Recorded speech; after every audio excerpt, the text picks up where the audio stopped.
Perhaps we need some outside universal threat to make us recognize this common bound. I occasionally think how quickly our differences worldwide would vanish if we were facing an alien threat from outside this world.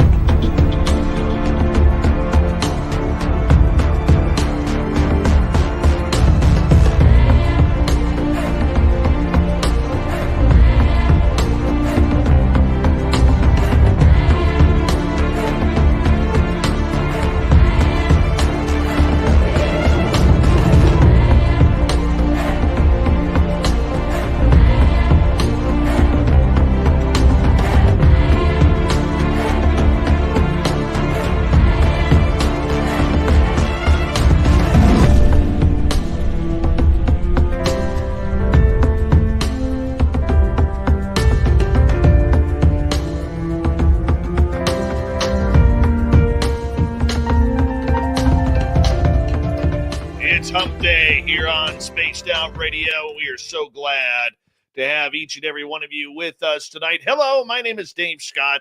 Thank you so much for taking the time to join us. Tommy Hawksblood is our guest tonight. We're getting into ETs, UFOs, spirituality, the connection between all of the phenomena. This man is great. He's got 4 books out, and we are going to have a great time with him tonight. Let's say hello to everyone in our chat room so far. Jeffrey DeRuin in the gold medal position. We have Wes H. taking home the silver. Race Fan with a bronze medal tonight. Sweetly Morbid Bear looking good tonight. She'll be signing autographs after the show. Line up to the left of the studio, if you don't mind, to the left of the studio. Jack Clark, nice to have you here. Always a pleasure. And there's the gorgeous Cosmic Floor. Nightmare, Mama Susan, Luscious Jewels. Rocket Niner is here. Yeah, the Rocket Niner. Good to have you back. Simon Wales, Stephen Edmond, good to have you here. The stunning Kathy Evans, appreciate you. Dirty Filth, Downshift, Mule Skinner, good to have you all here. Carbine's Right is here. Carbines will be signing autographs after the show as well. Line up to the right of the studio, to the right. Raven is Ryan, good to have you back here, my friend. Thank you for joining us. Mennonite Abe, the gorgeous Anne Celine, welcome to the show. And who else is here? Well, let's see here. There's Major Lee and Mr. Lurks-a-Lot.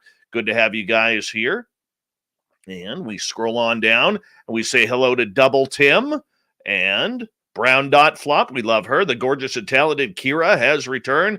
Our man Millennium, how you doing, buddy? Good to see you. And who else do we have joining us? Well, let's just take a look. The gorgeous Nicole Perron. Nice to have you here. 5900. Nice to have you. Dazzling Dawn Hendrickson. Yeah, she is dazzling, all right. Dazzling. Tits McGee is here. Thank you, Tits McGee, for filling in for the vacationing Veronica Corningstone. The gorgeous and immaculate Nicole Sackich has returned. She's more than just a cook, people. She's an author now, too. All right, John Bullerman, it's been a while. Good to see you. Richard Elmore, nice to have you back. Philip Blair, good to see you. The gorgeous Fidgety Aura, nice to have you here. And Jenny, the gorgeous White Bear. There she is. Justin T, nice to see you. Nucker, where have you been hiding? James Smith, good to see you. And we continue on with roll call, because that's what we do. Grandmaster, a.k.a. Gong Show. Nice to have you here. Uncle Dale and his Power Stash are here. Remember, if you see Uncle Dale in Austin, Texas, rub his Power Stash for good luck right through tax time. Lovely LaDonna Blackwood. My brother, Eugene Braxton. I love you, man. Thank you for coming on in. Gnome Squatch, Project Blue Book. Good to have you here. Far Flung, how's it going? Paul Perez, nice to have you here. Our man Acreon, good to see you. And who else is joining us here? Well, let's scroll on down and take a look. There's Grant Paul Holland in Australia. Ian McFadden, good morning to you. Thank you for joining us. Penman, there you go. Marlena, how are you? Thanks for coming on in. And though there, Bob Perkins, Julius Caesar, nice to have you here. Tina Smith, looking gorgeous tonight. The stunning Avi May, there she is, everyone. Give us a wave, Avi, if you don't mind. Tessa, how are you? Nice to have you back. Joshua S., good to have you here. And who else is joining us here? Let's see if we can sneak it all in. Come on, let's do this thing. The lovely Candy Romero, who will be taking in the Las Vegas party on April 22nd to 24th. Who thinks Nicole Sackett should be there for that? She's debating. We need Nicole Sackett at our fan party in Las Vegas at the Golden Nugget. That's where we're hanging out all weekend, the Golden Nugget. So if you're coming, book your hotel room at the Golden Nugget. You're going to be hanging out with us the entire weekend. Bombshell Bomber, nice to have you back. Thank you for joining us. And Philip Baca, the Philip Baca is here. We're almost done here. And Mr. Catfish, nice to have you here. Scrolling on down. The Gorgeous Dirt Road. We only got a few seconds. Who else can we fill in? Phil Minervito. And that's it. Let's do it here. Do me a favor, people. Get your horns up. It's time to rock. Let's go.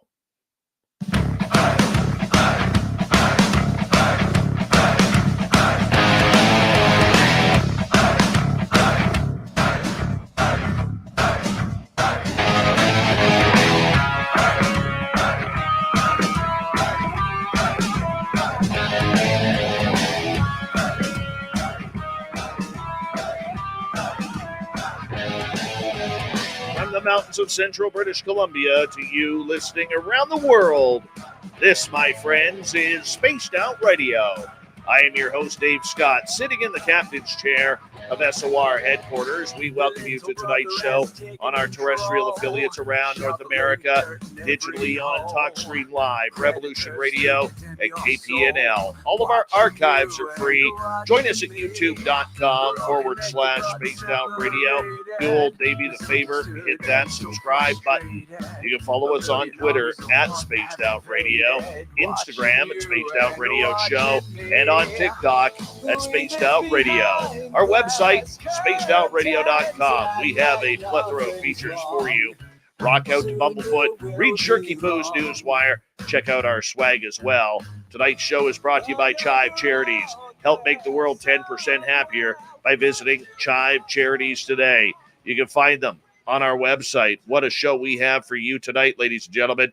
We have Tommy Hawksblood talking UFOs, ET contact, the spirituality around it. Yes, I've been excited about this show with Tommy for a long time. I've wanted to interview him for a long time, and now we got him. Then in hour number 3, we are going to bring you another spooky story from the swamp, courtesy of Swamp Dweller. Fedora John joins us for the UFO report. Shirky's Poo's got the news and the thought of the day. Tommy Hawksblood came close to his first alien encounter at the age of 12 with his friend in his own house. During those 6 years, he spent working with a deity, Green Terra, which he found out who it was actually 12 years later.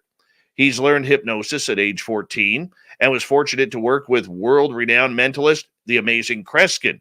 Oh, I used to watch those specials. Who didn't watch the Kreskin on TV? The man was amazing.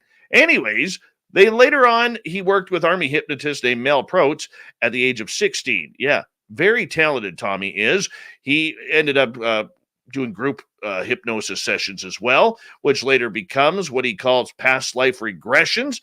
He spent 26 plus years just studying that field and a lot longer studying the entire phenomena because that's what it's all about. His website, adventuresintothe.strange.com. Highly suggest you check it on out. Tommy Hawksblood, welcome to Spaced Out Radio. We're so thankful you're here. How you doing? Greetings. Thank you, Dave, for bringing me on. I really appreciate it. There's a lot of stuff that I try to bring out wherever I go, and that's called truth about all the subjects you mentioned. What I want to say in the very beginning, everything I talk about is 99% my experiences. I had witnesses around some of it, not all of it, but I will not talk about somebody else's story in great detail because it's not mine. I'm not like a lot of speakers. I talk about what I know is fact, what I have experienced, even death-wise, which I'll get into later.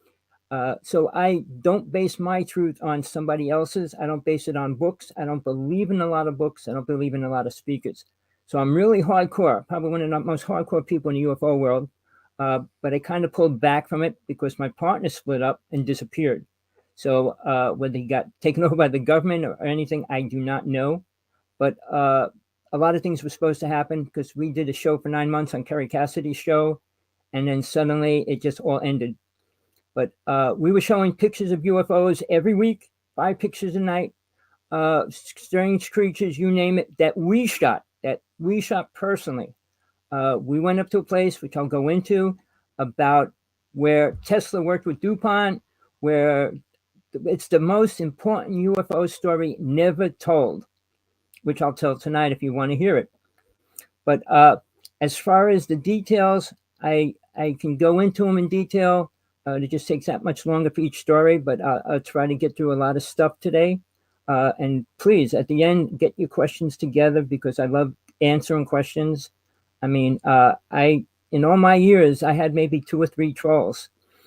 So yeah, I don't mind answering any question.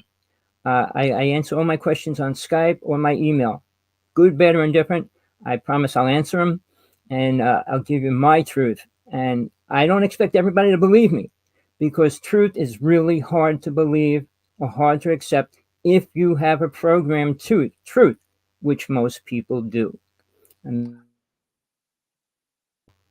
they're usually programmed by their parents, their friends, school, and everybody else around them.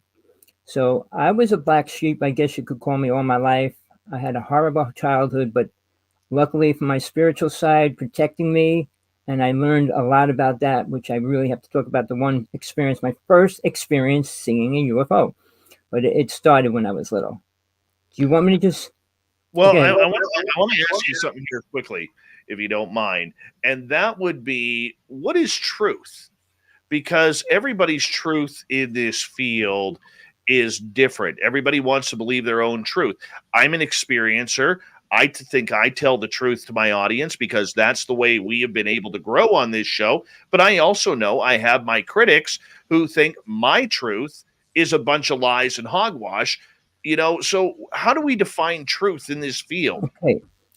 In the UFO world, which I learned, I've been in this in 1958, nonstop, forced into it. I worked with abductees, missing time, for many years before it became public. I work with women that lost their children and things like that. So when a person says, everybody will say, I have my truth. Where did you get it from? Who did you learn it from? Who did you study with? And who do you believe? Truth has to come from within. And without certain experiences, you never can experience the truth. If you never died or had a death experience, you can't understand what soul is outside of the body. So when people say, well, I know the truth, I said, do you? I'm aware of almost all my past lives back to Atlantis and one before it. So I know how history went. So when people say, well, this was like the Anunnaki created the humans and all the stories you're hearing now, Zachariah Sitchin came out with a great book, but people believe it. And in the UFO world, it took off. So certain books, I was a rebel. I fought with Bud Hopkins. I fought with a lot of these speakers. And they walked off stage because they couldn't hold a candle to what I was saying to them. Bud Hopkins never saw an alien, never saw a ship. So how do you write 25 books on UFOs by what other people say? So that's the way I am. If I have an experience of been near it or next to it, I'm not going to talk about it much. I was about 10 inches from a Bigfoot. So they are real. I mean, I could go on. I was about 12 feet from an alien coming in my house with my friend. I could go on about things like that. But I talk about they're real because I know they're real. I saw the ship take off in my yard. Nobody could take that away from me. So when they say, well, is it just not a UFO? I say, well, what is it? Russia coming in my backyard to come in my house to say hi and looking like a creature? Really? So, truth, I mean, some is accepted truth. Government truth makes you accept certain things as truth. But truth, reality, I say it goes way beyond that. And there's only one important truth, and that's learning to understand what God is. Because that's all this stuff together and what it means, why you're here, what you do, and everything else, which I do workshops on that a couple of times a year. Because I feel if a person's ready to move on from being on planet Earth in this ball to go into the greater worlds, I'll help them get there. I'll give them the techniques to work with. But a person has to do it themselves. Spiritual growth is the hardest thing to attain on this planet. And here's my challenge to the world. Name one spiritual person. Everybody claims they are. but they don't know the definition of what spiritual means. It was written by a man, but what it really is. What is a true spiritual person, and what can they do? I'll tell you this, real simple. There was only one that I know in history, Jesus. All right, I was there. He was the only one that had 32 psychic abilities and able to use them. All right, that's what you get when you become fully aware as a being, as a spiritual being. All right, now these psychics and all these other people with ability to claim to be a healer, claim to tell the future, they're not even a 10, 20% accurate.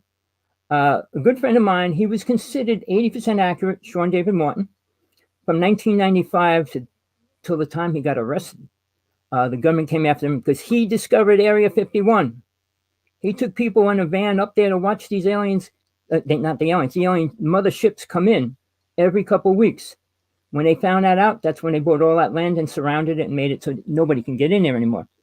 But I dealt with the most important people that I know in the UFO world together. Over the past 15 years, I lost about 16 of my best friends in the UFO world. All right. Most of them were killed. 2 of them went missing. The whole family went missing. 2 of my friends were put in jail. One was actually framed for murder. And one that's still alive, John Ford on Long Island, nobody's trying to get him out of there. He shot the best video, the best clear video of a UFO crash on Long Island. I went out to where it crashed, and the residue was there. But the fire department, police, and the FEMA came in. They closed that whole area off, and they actually had fire trucks and everything around it while they burned it. They tried to burn all the evidence down. Before they burnt it down, black trailers went in and out, taking all the stuff out. Now, here's something people might not know. There's a law on the fire department and the police department in their books of laws. They're not allowed to step into a UFO situation. They're only allowed to block it off. They can't go inside it. I saw it. My brother was a cop, and he showed it to me. He didn't believe it. But so when that happened on Long Island, they surrounded the whole. It was a couple of square blocks, and then they burned it down. Long Island's flatland. There's no way it would burn for 3 weeks. But in the interim, I saw the video. The person that filmed it sent it around the world 4 places. He says, if I die, the video gets released. He should have released it. All right. Because when he kept it, I did a show called Strange Universe on TV with Sargel 18. And it was called Strange Universe. So the week after it was taken off the air, he was supposed to go on, and they put him in the nut house. And they said he's crazy. On news in New York City and Jersey, they said, man with barrel of uranium is going to put it in toothpaste to kill people in Congress. That was a releasement statement when they arrested him. And, if anybody believes somebody could have a barrel of uranium and play with it, I mean, that's the level of people that listen to it. But, he's been in since 1996. And every year the government says we have to reevaluate him. They won't even let him go to trial because they have no proof. They can't prove that at any level. So they're going to keep him in there. They won't kill him because they don't want those videos released. But I'm telling you, the ship crashed on Long Island. You could see all the debris around it and everything. It was crystal clear. What year was that? 1996. This was the year. Now remember, 1996 was the most critical year in the UFO world. About 180 UFO people were killed. 200 top scientists were killed.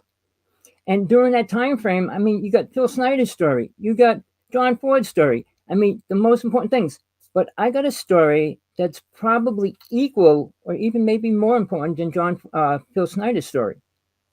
Because nobody can talk about it. I know Peter Moon and Preston Nichols wrote a book about the Montauk Project and things like that. But I got involved with the real part of it. All right. There was called the Montauk Chair, which I never sat in. So I won't say that part of it. But I had a friend that did what they actually were doing. Something that Preston Nichols was talking about, how they were taking all these children into these things and playing with their brains and everything, which they were. But he kind of lost it. He died, but he kind of lost it because when I went to see him a couple times, he was eating the whole pizza while he was lecturing. and it was really hard to hear him talking while he was chewing all the time. But his stories he came up with were funny, cool, but had nothing to do with really about UFOs and aliens or anything, or what happened at the Philadelphia experiment. And that is one of the most critical turning points to the planet itself. I can go into that if you want that now or what. But well, we can go. I don't mind going into the Philadelphia experiment. We got about 8.5 minutes, so everything's looking good. All right. So let me start at the beginning. Sergeant 18 and I were going up to this place called Wanacue, New Jersey. It's a piece of land where the government army base has an underground base there, and so does DuPont. Tesla started working with DuPont in this underground city. During that time frame, before I was there, Sergeant lived on this property. They flooded the whole city and made it a reservoir. It became Wanacue Reservoir. Now, after that happened, he saw a ship crash on the property right near him, and he was running after it. His friend tackled him. He got a picture of that, and then the ship took off, and then they burned all that land. But no sooner than that, for 9 months, and this is documented, but people, guess what? You probably won't find anything of it now. But what happened for 9 months, UFOs were going in and out of the reservoir, frozen or not. And they just went straight in all the time. And the government had an army stationed around it the whole time. And during that time, nothing was ever done. All right. But it showed that they have a lot more power over this planet than people say. Well, they're flying through space. They're just drones, and they're this, that, and everything else. But they have no clue. I spent my whole life dealing with this part of it as well. I must have saw over 2,000 ships at least. I was close to maybe 25. I was really close to one that was in my backyard. But the one that was coming up my brother when I was 6 years old, came right up to the window. It couldn't come that close to the building, but it looked like it was that close, shooting this beam at my brother, and I jumped in front of the window. And then it shot back out into space. That's what pulled me into this whole thing, made me realize that I was protected. Because it was only 12 years later. I was 12 when that happened. My friend was over my house, and we heard all these noises, and we went downstairs, and this creature was walking around in my house. We ran upstairs, grabbed baseball bats, and went running down trying to chase it, and went right through the door. And we went back to tell my mother, and she goes, "What'd you see? Let me hear his story. Then I'll hear your story." She couldn't believe a single word. So we went in the other room, and then we see the ship take off. All right. When you're 12, you're not on drugs, you're not daydreaming. We're talking, we're both alive and well, my friend and I. So it wasn't like we created a story for any reason. That's as far as the story ever went at that time. My mother never wanted to hear it again. So, but from that point on, I always had ships over me. But in the interim, the spiritual side, I had these deities, this one deity coming to me all the time now. But outside of all that, the whole Montauk Project, I missed one little thing. We got to read Tesla's notes. He did say that he worked with an alien race. He didn't say what race, which I'll do anything to find out. No psychic can tell me so far. Somebody could just say a name and say, well, that's who they were. But I'd really love to know who was the real race Tesla worked with, because they gave him the most deadliest weapons to this planet that will destroy the planet in time. Time travel is the worst toy we can play with. I don't know if people understand that. It is real. So when you start talking about going back in time, Al Bielik was a good friend of mine. He was the one that was on the ship that went back in time. When I met him the last time, he was offered $4 million to go back to kill somebody. Because when they went back the first time, somebody died, and it changed history. It changed politics. And they had to send somebody to rearrange it.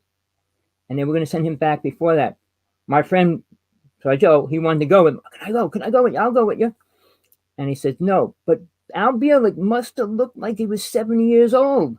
White skin, white hair, kind of his eyes closed, and he looked like he was dying.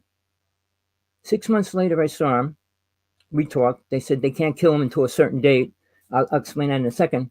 But He looked about 25 years younger at least. His skin was pink, his eyes were wide open, his hair was black. I mean, he could have dyed his hair, but he looked like a different person. All right. So when he told me, he said, look, there's an anniversary of the cycle of the Philadelphia experiment every 20 years. Do you remember? Just think about this, people. They never said why. We had a blackout from Canada down to Florida for a few hours, and nobody ever tried to ask why that happened. It was a cycle of the 20th anniversary of a date of the Philadelphia experiment. Now, what happened during that time, which destroyed and opened up the gates for this planet, was called they opened up a vortex. The government still can't close it, and they're still trying. Stuff from all kinds of universes and everything else is coming into this reality. That's why people are filming creatures and entities and all these things everywhere now, and they can't stop it. So it's been part of my life. And I could throw one other detail, and that's when I met Bigfoot, because we were up at Wanacue Reservoir, and we went up there 5 or 6 days a week, 4 hours a night, filming average 1,000 to 2,000 pictures. All right. But then we went up there one night. I got out of the van and I said, let me just take a short walk. I didn't have my belt on, my camera, my knife, my club, my staff. And I went walking. I heard, and I turned around and I started walking into the trees, right? I just heard the Hershey monkey was released from the Montauk Project. So I said, well, maybe that's what it is. And I turn around, blowing down my neck, right? You kind of cut out there for a second. What happened? You turned around? And this hot air was blowing down my neck. Oh, my. And I turn around. Sure enough, it's a Bigfoot just staring straight down at me. The first thing, I reached for my camera, which I didn't have. I reached for anything. I didn't have my belt on. And then it raised its foot and stamped on a log and just snapped it in half. I went running back to the truck. We had a scientist and Sergeant 18 were in it. And I was screaming, get the cameras, get the cameras. I thought sure it was going to chase me. So I'm just running, hoping that it's following me. And then when I get to the van, the two people I'm with lock the window and door. I'm banging on, hey, open the window. Come on out. What's the matter? What's the matter? And they're shaking their head. The scientist is just frozen solid there. I'm not going to say his name, but he just stood there. Wouldn't move at fraction. And Sergeant goes, I don't deal with creatures. I said, how do you know Bigfoot's not a creature? He slowly rolls the window down. What'd you see? What'd you see? And then all of a sudden, it was howling. Every 30 seconds, it would do I could do the scream, but I'd wake the whole neighborhood up. But it would do the scream. And he goes, what the hell is that? I said, well, what do you think it sounds like? And they finally get him out of the van. And then it went to dead silence. And we were up here for 7 years. And we never heard that sound. Then another sound we never heard in the whole 7 years is about 100 wolves howling. All the mountains were screaming. And there were wolves up there. I mean, there wasn't like hundreds of wolves in it because we saw wolf tracks in the snow when we were out there at night. But we never saw one and never heard one. And right after the thing with the Bigfoot, we heard all this howling. Get in the car, let's go. And then we drove away. But that was the first time I was close to a Bigfoot. I came close to him many other times, but that was the first time.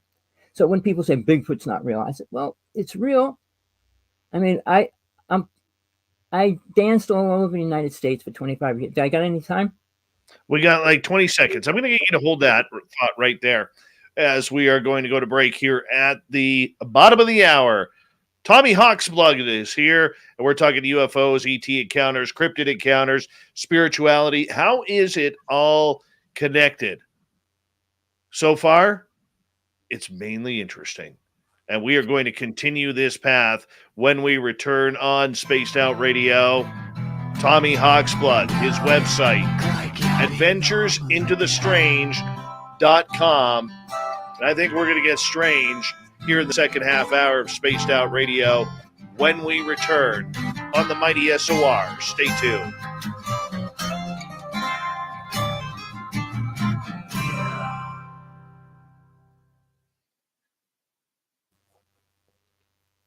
All right, we're clear. Okay. Oh, man. Good start, man. Okay, We need that thank big. you. We need that Bigfoot scream, though. We do. Now, come on, give it to us. No, really? My partner's very sickly, and Oh, she's okay. trying to go to. She didn't sleep in 4 days. She just had a heart pacemaker put in. Oh, I don't. The neighborhood, the whole neighborhood hears me when I do my shows sometimes, and I scream. They heard. We heard you. We heard you. But I would describe it as half slight of a baby cry with the howl of a wolf, magnified like maybe 25 times. So it was scary. The sound echoed all through the mountains. Uh, so when you watch these shows and they play the sound, and they try to imitate it, it's very faint of what it would sound like. Realize their bellow, their chest is so big when they scream, it echoes. So it's a loud sound. at 1 second here. Hey, cousin Gary, if you're still watching, okay, good. I'm gonna get you something here, cousin Gary. My cousin is watching right now, so All right, we're good. You can chat.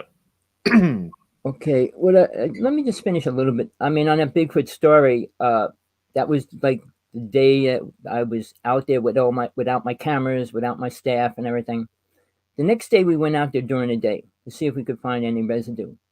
We found a big wood hut, which it probably made to stay in, and we're walking along, and I look down and I see this white creature running across the ground. Now, I did mention about the Hershey monkey, right? All right, they say it escaped from Montauk, but I saw this creature running. I said, "What is it?" And I started running after it, and this is no lie. I chased it maybe a block, or less than a block, and it jumped right into a tree. The only problem was there was no hole in the tree. So I assumed that's what it had to be because nothing else could do that or would do that or try to do that.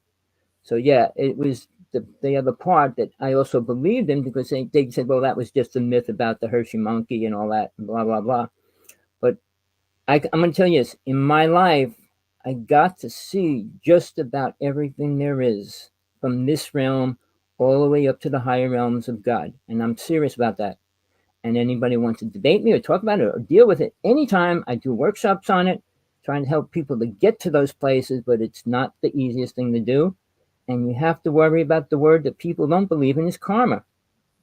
And you just can't pay to get rid of it. You can't have somebody else pay to take it away from you. You can't do any of those kind of things.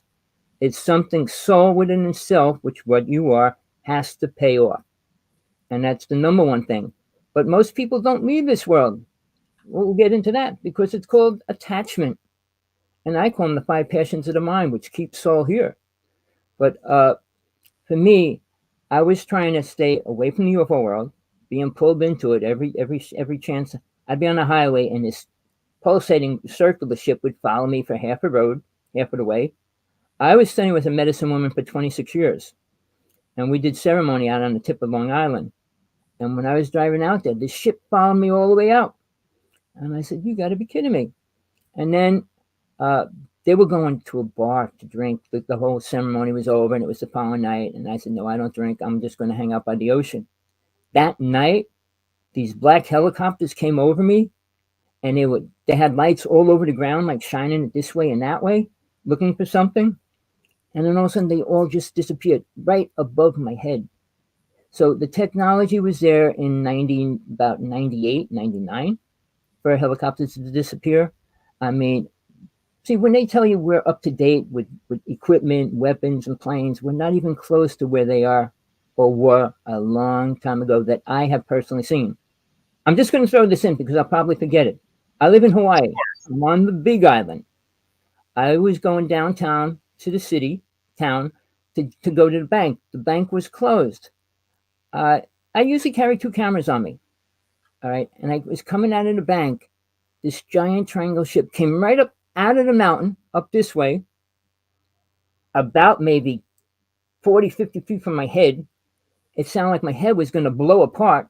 I grabbed my phone and it just froze. I grabbed my other phone camera and it froze. And I heard bang, so loud, and it was Okay. gone.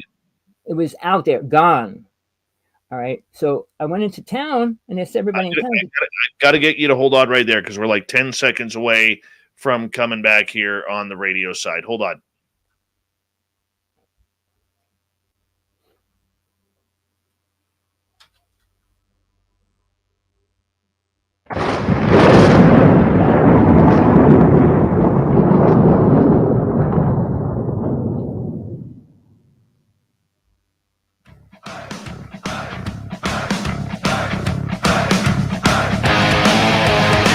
Second half hour of Spaced Out Radio is now underway.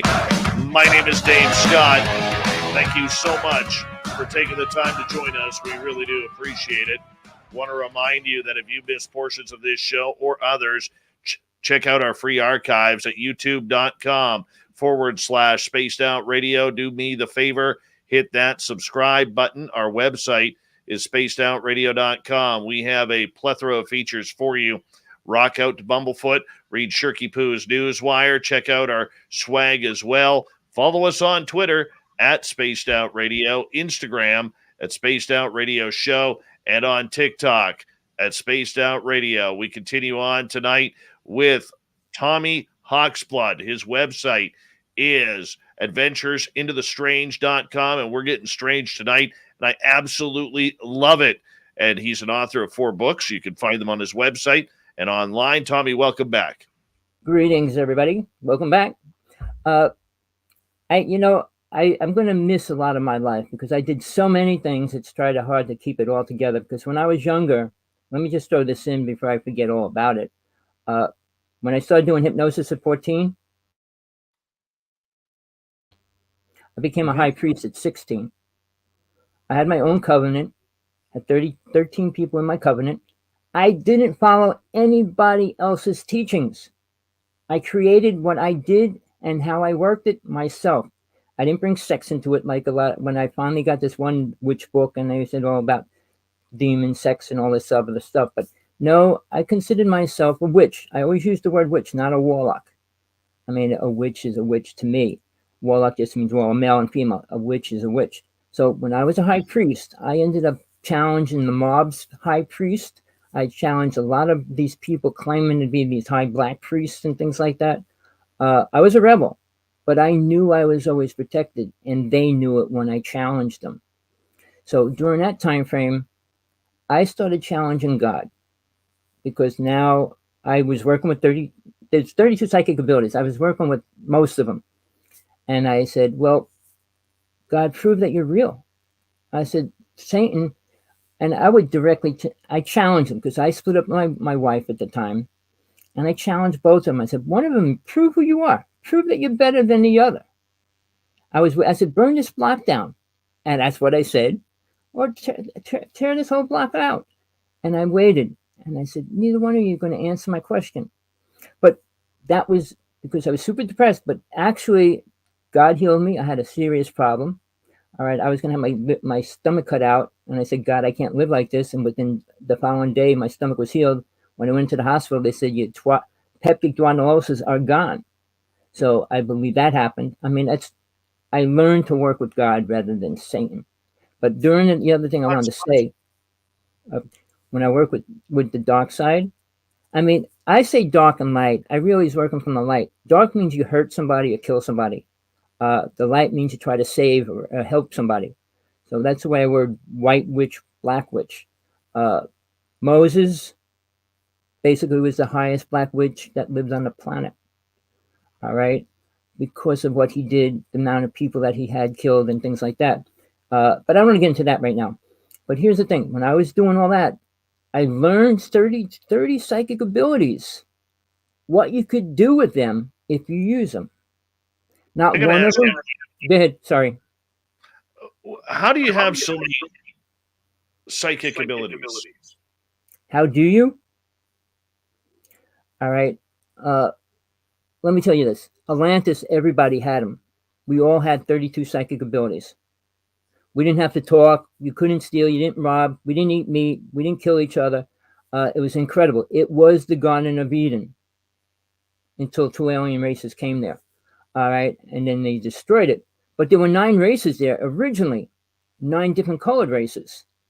5 races left, and I'm not going to go into the whole thing about it, but the blue race, the green race, the purple race, the crystal race, they all left. They rose in awareness and decided they didn't even want to stay there. The red, black, yellow, and white race were still there when these reptilians and grays, and not the grays, they didn't come down and do that, but the other races that came down and destroyed Atlantis. All right, when it was going down, I was gone. So I didn't see the final touch of how they ended it all. But I do know this. My next reincarnation, they were all programmed already for killing, sacrifice, and eating animals. So in that interim, they were taught that. Everybody says they came here to mine gold and all that. Realize if aliens ever wanted gold, they could make it. They could make it then. We can make gold now. It costs more money to make it. But imagine the technology they had 500,000 years ago. It's a lot different than what we have now. So, but again, they said they came here for gold. They didn't come here for gold. All right, I'm going to say this. This might upset many, many people. Aliens only have one agenda. What's the world agenda? What's our agenda on this planet? To feed the homeless? To put the homeless people up on Mars? What is our agenda? Each country has their kind of own set agenda, all right, which is their truth, all right. But again, does it fit together? Is it going to be beneficial? Now, if I'm going to send a ship up, I'm going to take some of the homeless people, some of the drug addicts, and put them all on the same ship and then send them to a place to do what I tell them to do? Of course not. The people they send here are intelligent beings, and not the people that would protest and fight and all those kind of things. So when people say, well, there's good and bad in everything. Yeah, but they're not here. The ones that kill humans and eat humans aren't good. Well, in their race it might be, but not ours. You've been taken enough.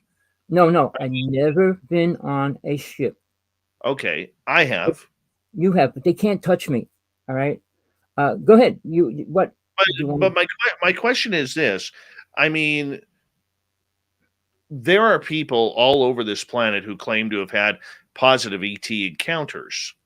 Are those false happenings, or is it the fact that, I mean, I look at it just like people. I've had the good encounters, the bad encounters, and the terrible encounters. But I also look at it like people, though. One sec. I look at it like people, though, where not everybody on this planet is a good human being. So we can't really judge all human race on one bad person. Right. Okay. No, I understand what you're saying. And that's the way most people think. All right. Soul is here for a reason. What we are inside this is here for a reason. Aliens don't have the same reason, first off. Second of all, what you're saying is, okay, and I'm going to tell you, I proved this when I was 14. You can make anybody do anything you want them to do, even killing a person. I even proved that in front of my brother. I had my 2 friends. One went to stab him. I had to jump right in it. But you can make people do anything you want. I worked with an army hypnotist, and he worked with people in the army, saying you can hypnotize people to do that. Why I'm saying this, when Truman released his friends saying, okay, you could take 10,000 people, they could not remember what happened. But what happened with Barney Hill? But when these people suddenly started remembering it, it was too hard to cover it up. They gave him false information. Now, I mean, Corey Good, he said, oh, the aliens showing all these videos of what's going to happen in his life and this. And they could show you anything they want. I know that for a fact. But so can demons. And people don't want to understand that demons are just as real right now. Why this world was created, this is hell. You don't go to a worse place than this ever.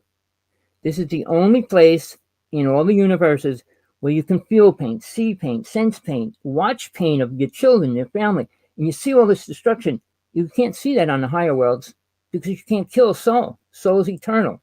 So this is as low as so. So when Dante's Inferno came out and said the 7 levels of hell, just look around you, you'll see the different levels of hell. Having your hand cut off, your head cut off, or whatever, you'll understand the differences. But as far as basically, when we say an agenda, what do all things that live need? Food. All right. No matter what you say, what race, where you come from, you all need food. And I'll tell you, tall whites like strawberries. But outside of that, guess what the reptilians like? Guess what the grays eat? All right. I can go into detail about that. But here's the thing, people. People don't want to hear that. The UFO world doesn't talk about that. Phil Schneider's story very seldom gets mentioned. And that's just like one of the most important UFO stories that ever happened to this planet. All right. When all those Green Berets got killed and stuff, nobody cares. And then we got people coming out and say, oh, aliens are good. Let's talk to them. What do you think they can tell you? And like that right now, the word is experiencer. And that means they had a good experience. And they'll admit they were standing in their room and they were on the ship and they went to dinner and all these stupid stories they come up with.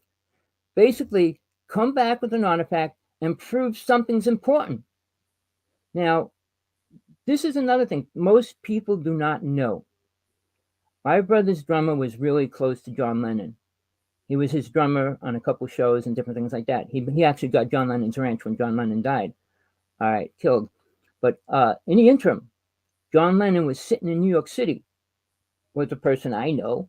His name's Uri Geller. And there was a concert going on. And Uri Geller says, why don't you go up and play with them? And he goes, I think I will. But he pulls out of his pocket a crystal and gave it to Uri Geller. And said, they gave it to me. I don't want it. He was abducted in New York City.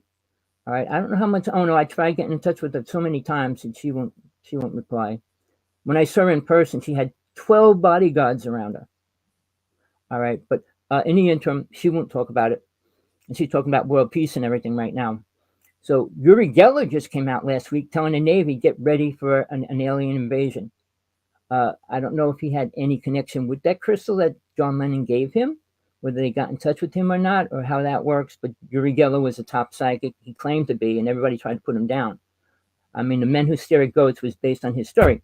But I was trying to bring him on my show a couple times. I got him on my friend's show, made me read his book because he worked for FBI, CIA, and he was sending out signals to kill things. But that was a whole nother ball game that I got involved with. But let's bring it back to more present of what I was going through. Right. I do want to hit you up with one question. Those 32 levels of intuition or psychic abilities, is there a list of those somewhere? I'm very interested in it. I could give it to you. Now, try not to pull it up a line because you're going to end up with like 128. Because right now they call throwing bones, throwing ash, and turning cups over and things like that, or symbols and psychic teachings and work. The 32 basically have to do with your mind, your eyes, the energy you create and send. All right, levitation is one of them. Clairvoyancy, deja vu, telepathy. I mean, the way they describe them, and then to be able to see into the future, see into the past. And I mean, there are 32, but I mean, I've added maybe 5 because they are ones that actually you can use the same way, but not into tea leaves and all that stuff man created to do readings, card reading, the pendulum that Kreskin created, all right, way back when he created that instead of the Ouija board. But the abilities, just to show you, we all have the smallest abilities. You ever in a car driving next to another car and you turn around because somebody looked at you? That's a sense. That's a sixth sense. All right. That's part of a clairvoyance, audience. We have a lot of abilities. Soul travel, astral travel. All right. Are 2. Soul travel is the only important one. Astral travel is the beginning steps of it. Remote viewing is evil. All right. I can go into the steps but these 32 assets, I can send you the list next time because I had to do a show on that once too as well. So what are all of them? What do you do with them all? Well, Jesus didn't use all his abilities. He didn't go around levitating mountains or anything like that, but he did almost everything else. Healing, raising the dead, which very few souls have ever done. All right. Guess what? I only found out, I didn't go into the story yet, but I'm aware of all my past lives. I was alive in Atlantis. I was alive many times up until the point Jesus was born. I was a female. Mary Magdalene was my closest friend. And during that time frame, Jesus came there. And I got to be with Jesus the last months of his life as well. I watched what happened. I would listen to what he taught. He didn't teach one thing in the Bible. All right. I mean, he did lecture to the people on the mountain, simple talk. But when he was teaching his people. You don't teach love and you don't teach protection. All right. What he was teaching the disciples was the abilities to raise the dead and heal people and all those kind of things. So why do you think they were out to kill all of them? All right. Mary Magdalene did have Jesus's baby. It was a female. And right after she finished teaching Peter and the rest of the disciples, because they didn't want to listen to a girl for a while, and they finally realized that they wanted to see Jesus again, they had to. I mean, that part of it's in the Bible, scribbled in there a little bit, but basically after they learned, Mary Magdalene left, and so did Thomas. Thomas went to India and started teaching his religion in India. And that's when they said Jesus went to India, and they said, because they had long hair. They didn't have name tags and things like that to prove who they were. And he was doing Jesus' teaching, so they just called him Jesus. So I can go on to that, because at that point, I had to say goodbye to Mary Magdalene because she had to leave the country. And she actually went out to France. But out of all my time doing my study, research, and going back in my past lives, I didn't know this. In France, right now, they got the skull of Mary Magdalene on this giant, beautiful crystal thing and stuff in a temple. And thousands of people go there all the time. And I just got the picture on my cell phone right now. But what they say, they think it's the most spiritual artifact on the planet. They said if they take it out of there, it could probably heal people. All right. I only heard this. I only found this out. If I was younger, I would have went to France. But I only heard about it now. So there's things that I learned that can help me where I'm at. I mean, even if it's just for her ashes, I mean, her real ashes, and just to say peace and make peace with her in this world. But that's my trip. But I learned why I came here after I left Jesus, after they all died, and why I back again to this planet. There's only one reason why soul comes here, people. It's not to make friends with aliens. It's not to talk to aliens. It's not to travel on ships. It's not to have a farm. It's not to have a horse racing stable or anything like that. One reason.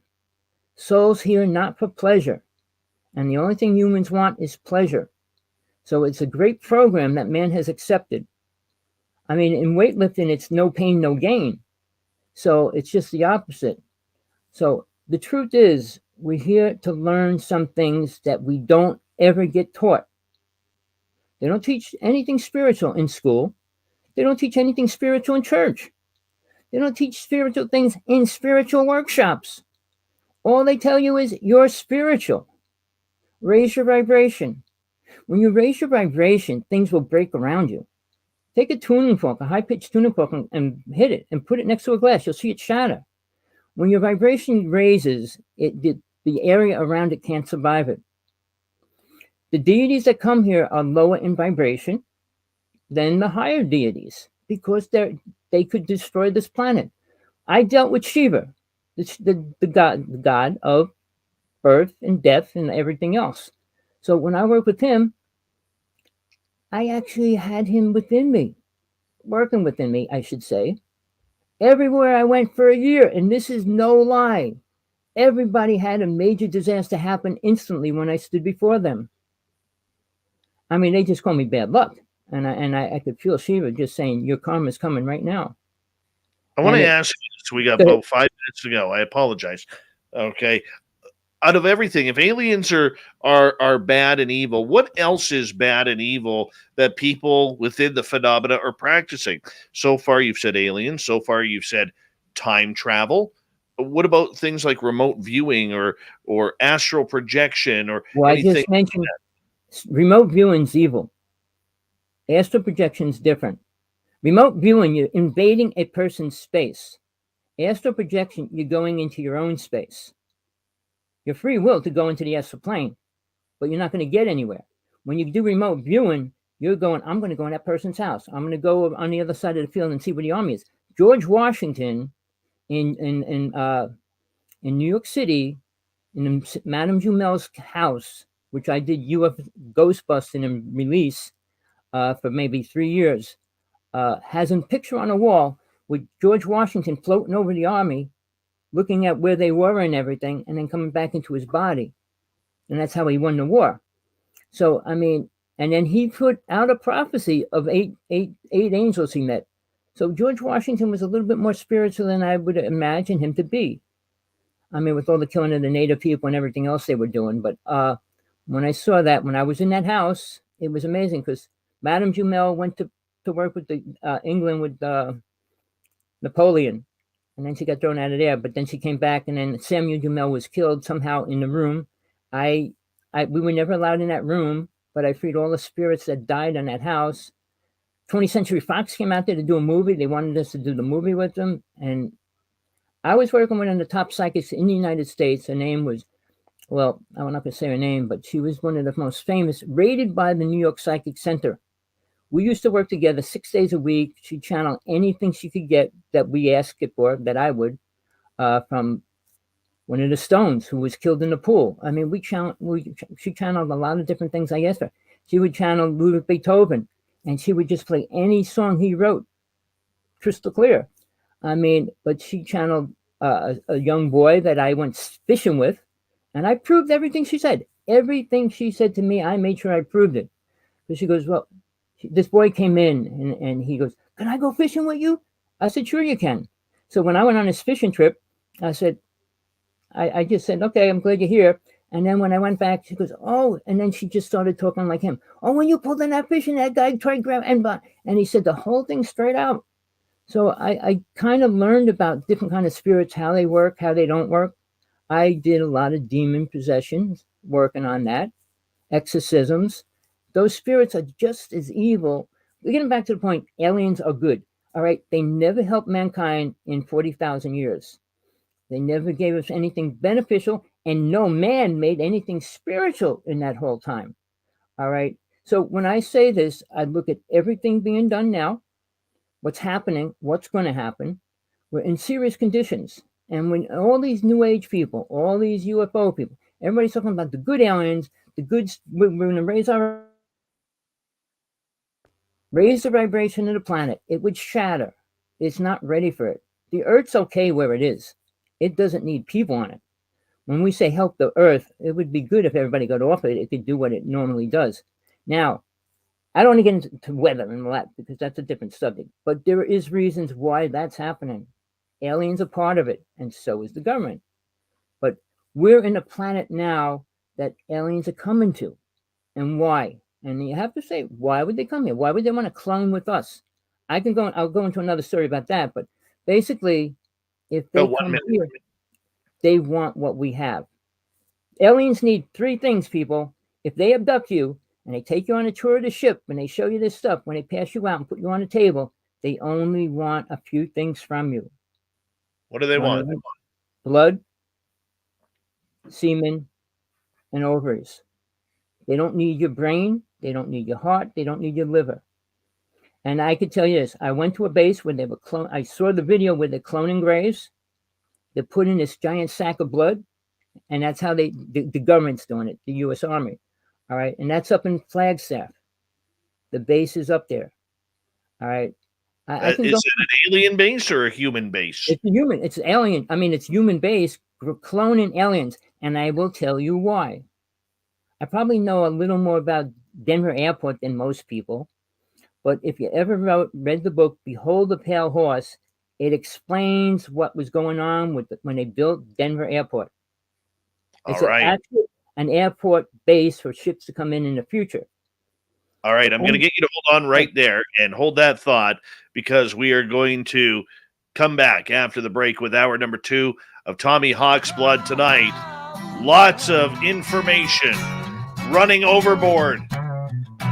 Tommy's feeding us a good lesson here tonight. His website is adventuresintothestrange.com. We'll be back with hour 2 of Spaced Out Radio. So make sure you all stay tuned. We'll be right back.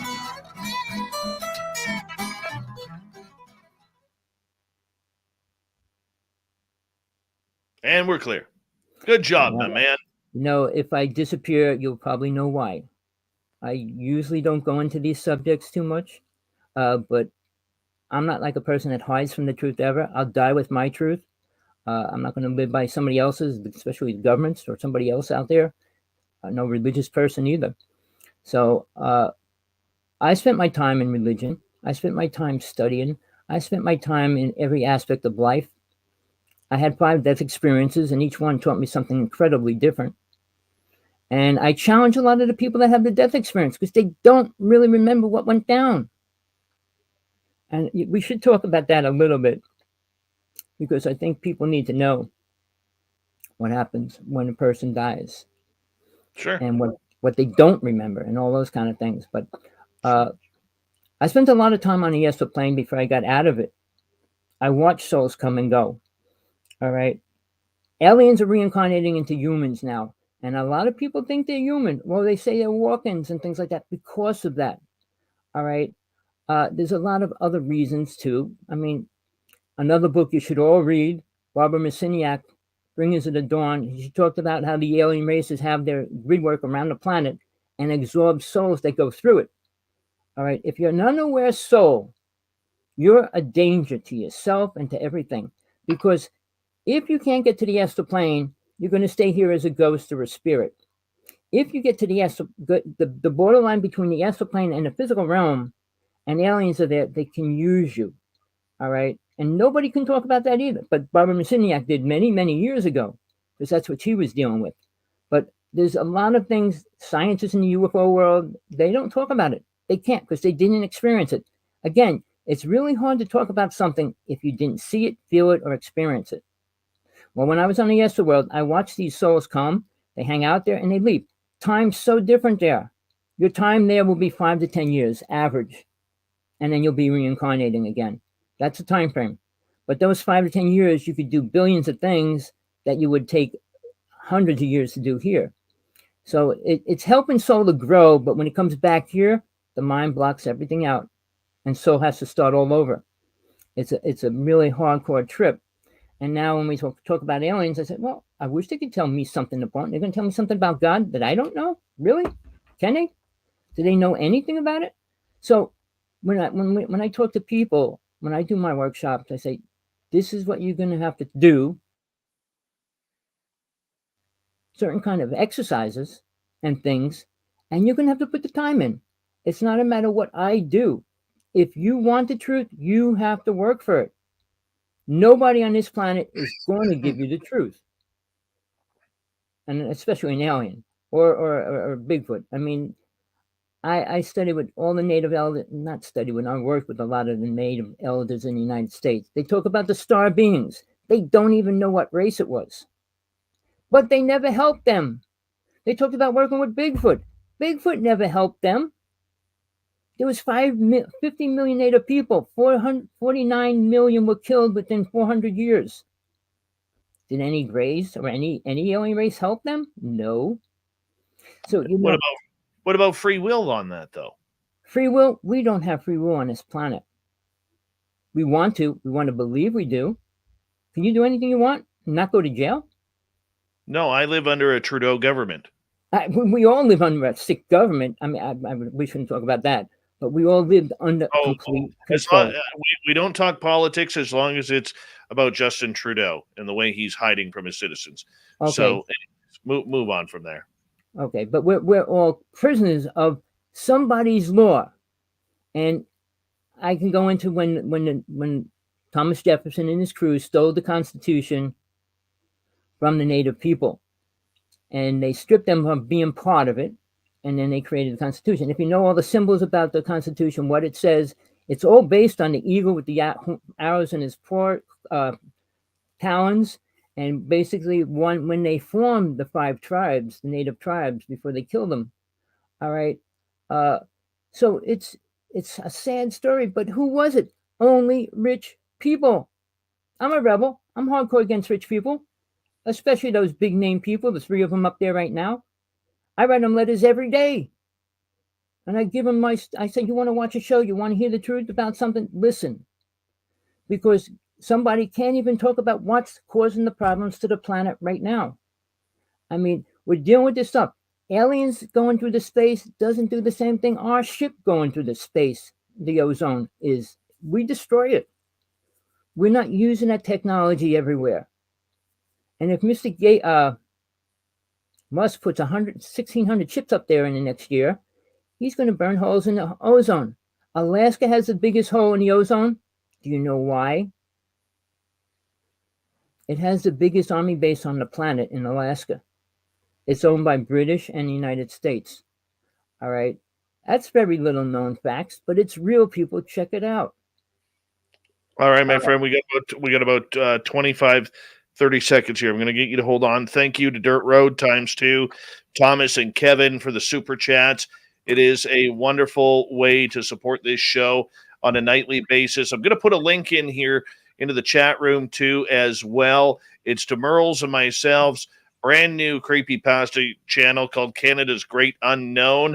I'd love it if you guys go out there, if you haven't already, hit that subscribe button, ring that bell as we started growing that channel on Monday. So thank you so much, and I really appreciate it. Thank you to all the veterans who are tuned on in. Really appreciate you guys. And here we go, everyone. Put your questions in capital letters if you're in the chat room. Hour 2 is now.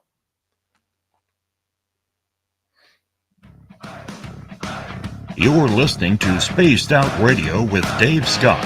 Follow Dave on Twitter at Spaced Out Radio and on Facebook, Spaced Out Radio Show. Here we go with hour number 2 of Spaced Out Radio tonight. My name is Dave Scott. Thank you so much for taking the time to join us. We really do appreciate earning your listening ears wherever you are on this beautiful planet we call Earth. Hello to everyone listening in on our terrestrial affiliates around North America and digitally on TalkStream Live, Revolution Radio, and KPNL. All of our archives are free. Go to youtube.com/Spaced Out Radio. Just do me the favor, hit that subscribe button. The Desert Clam has set the password for tonight in the SOR Space Travelers Club. What do you got for us tonight, Clam? Kaleidophone. Kaleidophone is your password. Use it wisely, Space Travelers, as the Clam sets the password each and every night right here on Spaced Out Radio. Our website is spacedoutradio.com, where we have a plethora of features for you. Rock out to Bumblefoot, read Shirky Poo's Newswire, check out our swag as well.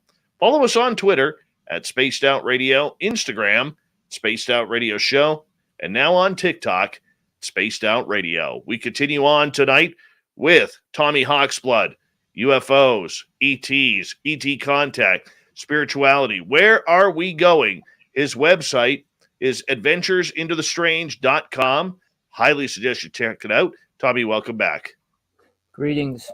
So let's see which way we want to go from where we left off. For me, my life's been a really hard journey.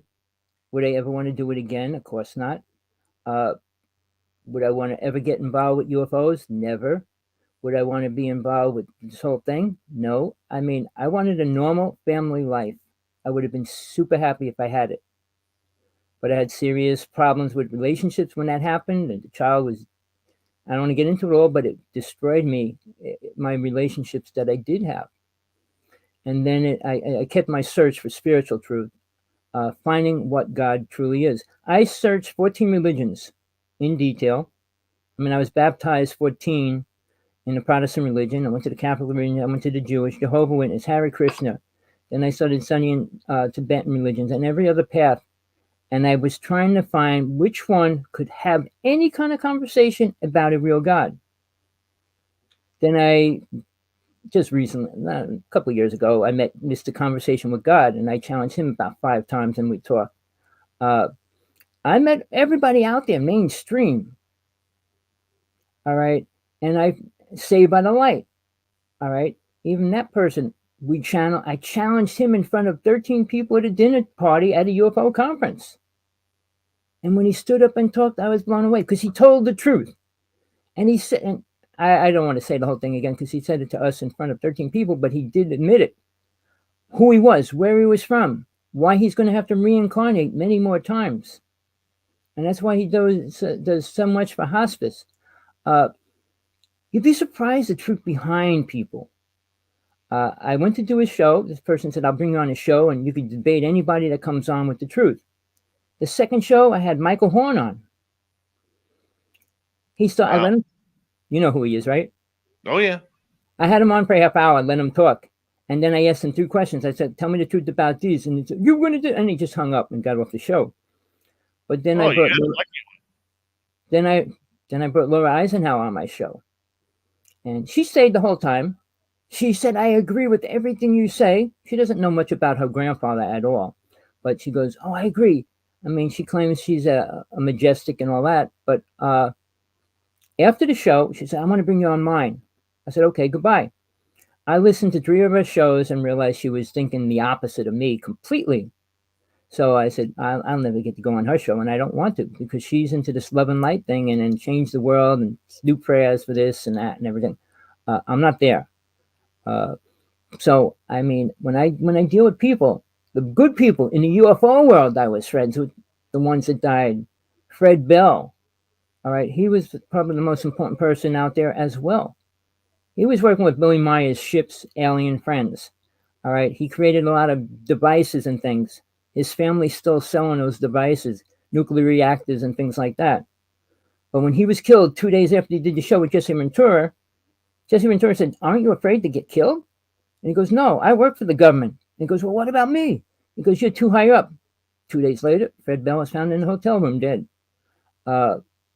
He told me a lot of things because he said, I don't talk about these things publicly. I mean, I got his book. His book's fun. A really important book, explains 90% of the UFO world. How the ships work. He worked on the HARP system for the government. The most deadliest weapon we have in the United States. He blew the house up next door and things, but I mean, he was really cool. So when I talk about people I met in the UFO world, he could lecture about aliens. I mean, he was with the Pleiadians and stuff. So they're as real as they get. I mean, when I saw my first alien, and you know, I hate to admit this, the first alien I ever saw in my house looked like the same way James Gillian describes his alien that he works with. He gave her a name. He gave her a name, but mine was the same. But mine didn't do anything. I mean, it was just walking around, and then we chased it out. But it was the same race, whatever. But that was the first alien I saw. When we started working up in Wanacue, New Jersey, when I met Sergeant 18, he was a high priest witch of the town, and the whole town was run by witches. And I don't even know much about that. But Wanacue, New Jersey, the whole city. The whole main street is owned by a couple witches. Right. And I mean, they got the symbols on the churches and everything. But we found this giant castle inside the middle of the jungle. And the Pentagon's right across the whole top of it. But in the interim, he was chased by the one that ran it, the head witch there. And he chased him out of town and stuff like that. Because he started working for the government. And he was doing reading. My friend was working for the government, giving readings and stuff for them. But when we made friends, I came into his house and I walked in his house and he goes, I'm going to be downstairs. So I walked down the stairs and it's a big black pentagram on the floor and there's this staff and everything laying next to it. He goes, who are you? I said, Tommy. So I walked into the center of the pentagram and grabbed his staff and put it in the center of the pentagram. He started screaming, who the hell are you? What are you doing? You're going to die. I said, I'm not going to die. And he says, who are you? And then we made friends. From that day on, we went up to Wanacue, New Jersey, 5 or 6 days a week. We'd get there at about anywhere between 9 and 10 and stay there till 3 o'clock in the morning, taking pictures all night. We started with a Polaroid camera, which was so expensive. Trying to get a couple hundred rolls of pictures done is expensive, especially at that time. I sold all my cameras, which was worth about maybe $4,000 for my first digital camera. And it saved us a lot of money for developing pictures. But we still shot 2,000, 3,000 pictures a night.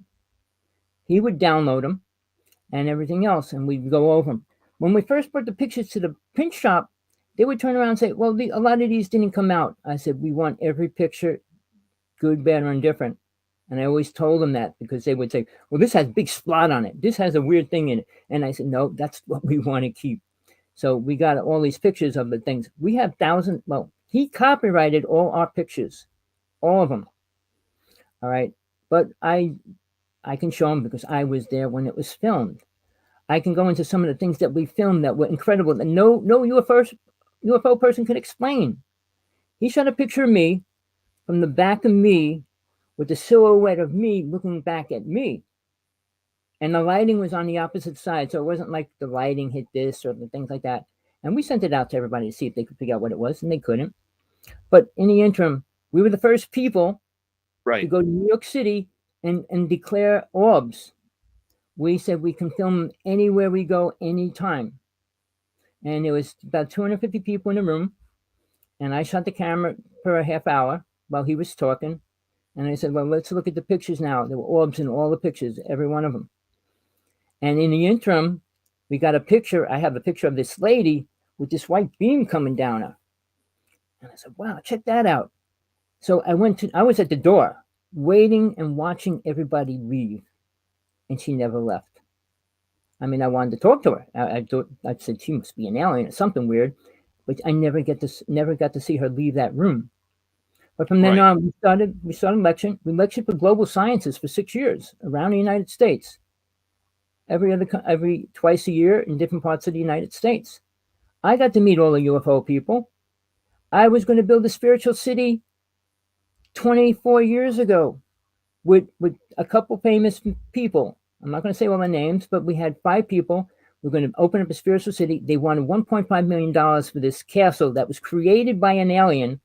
I mean, the woman had the aliens to guide her to build it. It had an underground swimming pool, a satellite antenna on the top, and it was 1 mile from the main road and all this. And we said, this is a perfect place for a spiritual city. And then they were all fighting. Crazy. And it was like, I said, well, this isn't going to happen. And it didn't. I want to get some audience questions here, because they have been lining up here for you, my friend, if you don't mind. No problem. Go ahead. And let's start off with Marilena here. Are you sure that what you've been told is the truth? There are many truths out there, as well as perceptions.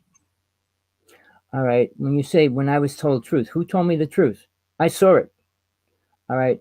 Now, when it comes to a best friend and you're close to them for a long period of time, can they lie to you? Of course they can. But here's something that you should learn, no matter who you are, is one of the abilities is being able to see a person. You take your eyes and you stare at a person and don't move. If you train yourself, you'll see their aura. Their aura cannot change to whatever they want it to be. It says who and what they are, whether they're lying or telling the truth, angry or mad, whatever. If you learn to do that, if somebody tells you, well, this is real, and you just look at them and just stare at it, and 91% people won't look back at you because they don't want you to look inside them. Native people won't let you do it. They say you'll steal my soul. They know that in their own way, I should say. But if you do that, if you learn that, if you see people's auras, you'll know who and what they do, what they are. If they smoke, they'll have a gray cloud around them with lines going through it, holes going through it. If they're angry, there'll be a red aura around them. I mean, the auras are real critical. You can't change your aura unless you change who you are. I mean, if you're a gold spiritual being, which there aren't any, but if you're a spiritual person at any level, you're going to radiate blue, white, or yellow. All right, I had a picture taken me in New York City by your Nora plate company that was there. And after she took it, she goes, I want you to travel with me. I said, no, thank you. But she said, this is the highest light ever coming down into a body. I had 5 native people and 1 regular psychic tell me within 3 months that I had the most important mission to do on this planet. I wish, but they all told me the same thing. I was brought into the medicine room cat trailer that the one medicine woman was in.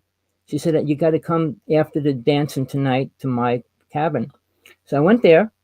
And she said the same thing. She goes, you got the most powerful light going through you. But she said, there's something in your heart, which there was. All right, I don't want to go into that, but it was destroying me as well. But then the medicine one I actually studied with for maybe 15 years, one of them, it was two sisters, but the one I studied with 15 years, she was a pipe carrier. And she said to me, she gave me a brooch that was 125 years old, green turquoise. She said, this will protect you. All right. And she says, I hope, and this is what she said to me, I'm not making this up. I didn't ask for it. She goes, I really hope with who you are and what you're going to do, you choose to save the planet rather than destroy it. And that's what she told me then. And I stayed with her for years. And then I started doing moon ceremony with her sister until I was like 26 years later. So I made it to the highest level a man can make. I did step into a circle that I should have never stepped into and got all the power of the circle, which was outrageous. I mean, one lady, the medicine woman, goes, you could have died, you could have died, you could have died. I said, but I didn't. So, but there's a lot of things when you say truth, everybody wants to believe in the truth. It's truth. Is it good or bad to beat somebody up? And most people accept one truth over the other. True. Let's get to another question here. Michael is asking, is remote viewing part of the dark arts? Of course it is. The reason why, there's a spiritual law that exists which nobody follows, and it's called the law of non-interference. That's the first spiritual law, meaning you can't invade somebody's space unless you ask to come into it. Like, I'm going to heal the whole planet. You don't have the right to do that. All right, and you can't, but besides the point. But I was good at doing remote viewing, but here's the thing. If you go into somebody's house, you go into a bar, you go into a room, you're invading a space that you weren't invited into. It could be used good or bad, but usually it's just, let's see what's happening or whatever. I mean, I had a man, I was working on a job and he told me he did that to his sister. He went into her, he told her to open the book, put it under the pillow. He went there, read the book and came back, called her up on the phone. She goes, you came to my house and you didn't wake me up to tell me you were here? She goes, I'm still home. So he proved to himself that he could actually remote view. So it's a real thing, but it's not beneficial for spirit. I mean, if you're going into a bank and trying to see the combination or something like that, is it good? You go into another country to see where the army is to blast them apart. It's always used for a defense or a weapon, however you want to use it. And what I'm saying is the psychic abilities that mankind has is a weapon. All right. So that should answer that question about remote viewing. All right. Well, let's head to another question here as we continue on with Spaced Out Radio. Tommy Hawksblood is our guest. We got about 6.5 minutes left. Eddie is asking, do aliens and demons have emotions? Aliens do not. They're void of feelings and emotions. Now, on the other hand, demons have emotions, hate, anger, and all those kind of things. And they push that out on. They use people. Now, I hate to tell people this, and I know they're not going to believe me. The biggest percentage of this planet is controlled by demons right now, not aliens. Look at what people do. How a man could punch a girl, hit a child, abuse a child, any of those things. What kind of person would do that? So you have to realize something's controlling them. I mean, sure, they got into heavy drugs. I mean, that's another force that you shouldn't be into, which pulls you into more negativity. So we're getting deeper and deeper into the dark side at every level. I mean, look at the sexual games. Real fast, I went into a sex club. I was with living with a millionaire family, and she made me come join this club. I joined the club. I didn't know what it was. And that night, it was all on, eh? It was a sex club. 6 days a week, they do different things. I mean, new dancing one night, tortured another night. Well, remember, this is on terrestrial radio. Okay. I'm sorry about that. Thank you. Let's go to Eugene's question. Is there a connection between life after death and the aliens?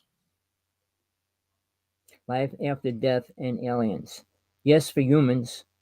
I said aliens are reincarnating back into humans.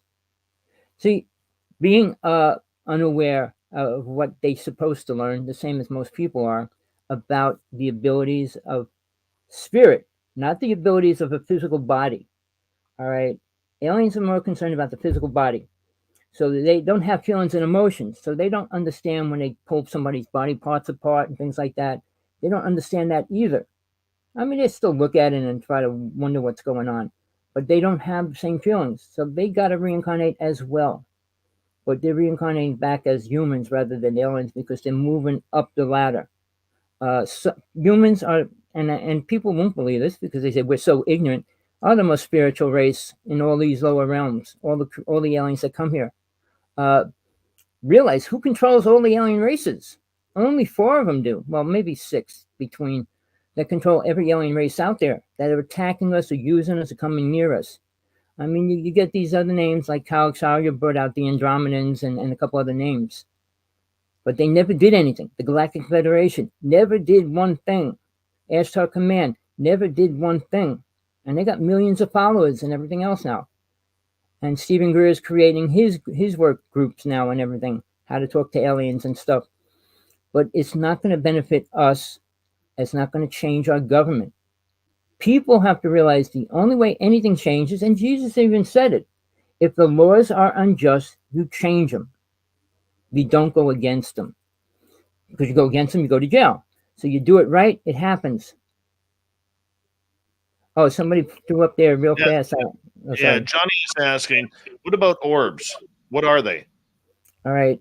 Now, I filmed every kind there is. I got a chart of every color, every shape, every size. They're different things. Some of them are ETs within that orb. Some of them are entities within that orb. All right. Some of them are actually ships within inside that orb. I filmed a little ship about this big, no lie, going right around me and stuff in the middle of the jungle up at Wanakoo where the government base was. So they're alive, if you want to say something, or partially alive, but they are different. They're not the same. When you get 100 together, I mean, I was dancing when we were going to buy this property to create a spiritual city. I was dancing in front of a fireplace. This baby skull comes up out of the fire, but there was no fire. I mean, the fireplace. And then thousands of orbs came around me, and 3 different people filmed it. I have that picture, but they come to energy, and I proved this over 20 years. Any kind of energy, orbs come to it. Sexual energy, happiness, fight, any energy of movement, they'll come to it. Sometimes in large numbers. Just being super happy with a bunch of people, orbs appear. All right. So they're not kind of like social where we can actually start talking to them and have a meal or anything with them. But they're there. They're active. Now, Jose Escamillo, before he died, he was using our videos that we shot. But he called everything rods, and he called them insects. All right. I'm not saying I can't prove that either, because he claimed all the stuff he shot was insects, basically. All those big ships in the sky were creatures and space creatures and things like that. But he's no longer here. He used a lot of our videos during his promotion of himself. But the problem is facing what we're really dealing with right now. Is it going to help us? Is it going to hurt us? We got less than a minute. Gary is asking, you mentioned your past lives. Are you expecting or looking forward to a new next life? 45 seconds. I know where I'm going in my next life, and I'm not coming back to planet Earth or the astral plane. There's no reason for me to go to either one of them. All right. What will bring most people back is lust, greed, anger, vanity, and attachment. The 5 passions of the mind. All right. So it's not a pleasure to think about coming back here for the people that are ready to go, and they're not prepared because they know they created all these problems and didn't solve any. All right. I'm not just talking about owning the government money, but things you do with your body and your hands, your feet, your legs, your eyes, and your mouth. So it's called karma, and that's what makes most people come back. I pay my karma off in full. I could create karma right now, which I really try to stop. Sorry. I'll get you to hold on right there. We have Tommy Hawksblood for another 30 minutes here on Spaced Out Radio. The Woo Train is rolling tonight. His website, check it on out. AdventuresIntoTheStrange.com. We'll be back on Spaced Out Radio right after this.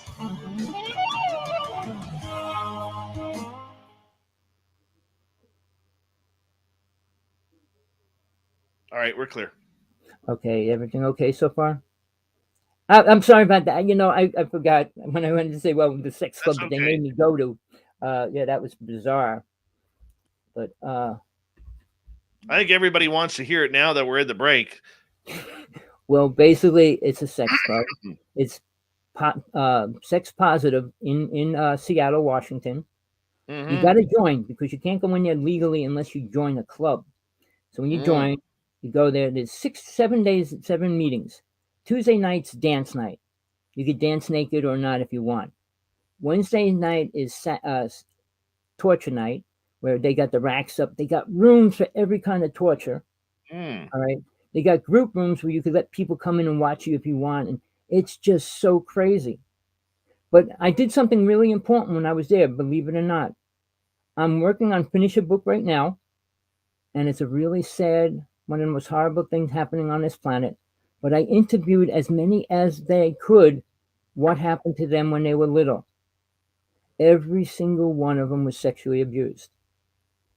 All right. And I learned, I knew right from that start, out of 100 people, they were all sexually abused. Guess what happens when people get sexually abused? It affects them greatly and it hurts them. So my book's going to be a lot about part of that, a lot more. But Gotcha. We'll leave it at that. Excuse me.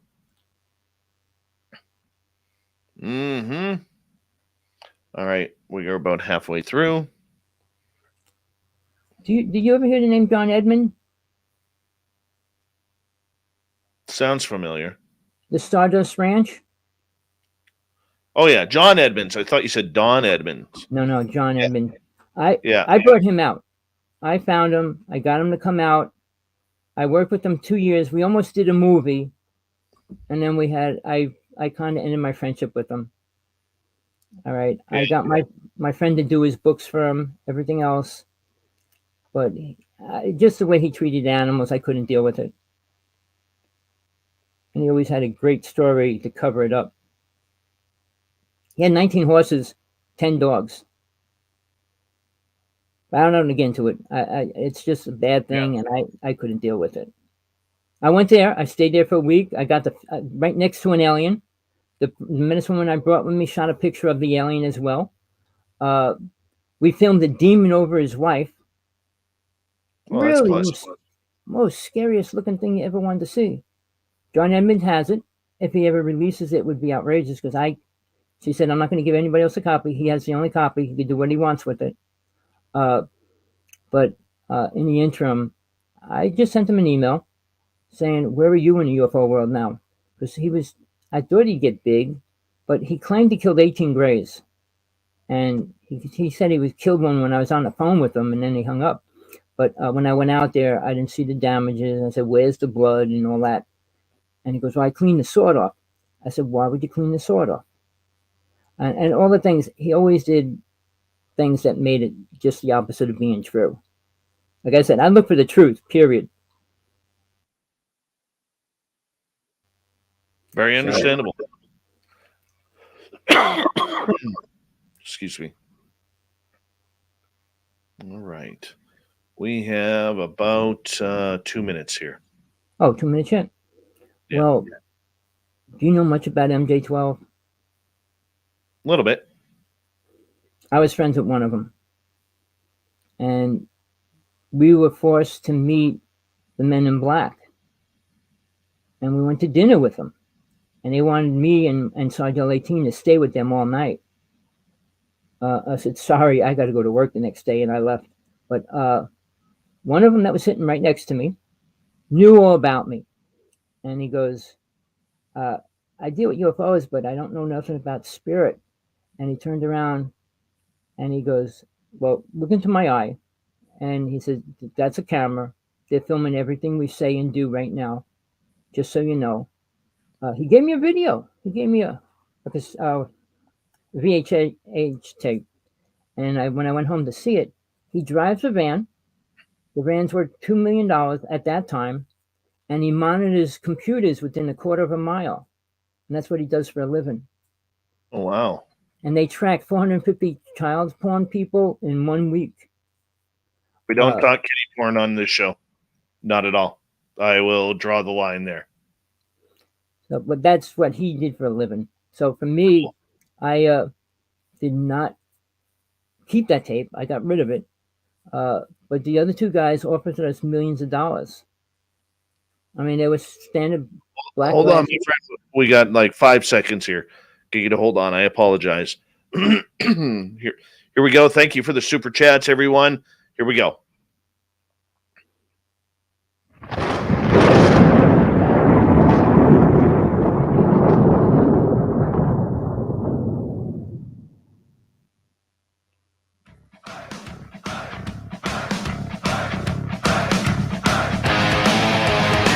We passed the halfway point of Spaced Out Radio tonight.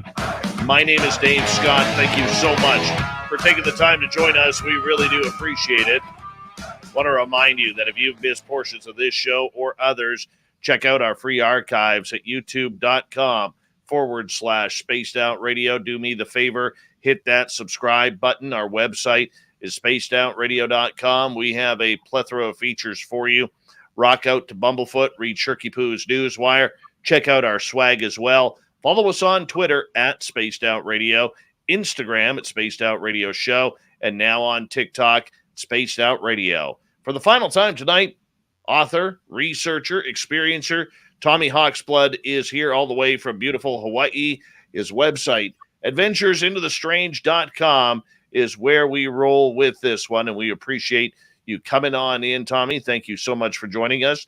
And we got a question right off the bat for you from Johnny. What's your thoughts on pre-birth experiences? Well, I don't want to go into it too long, but I was involved with that in a great way.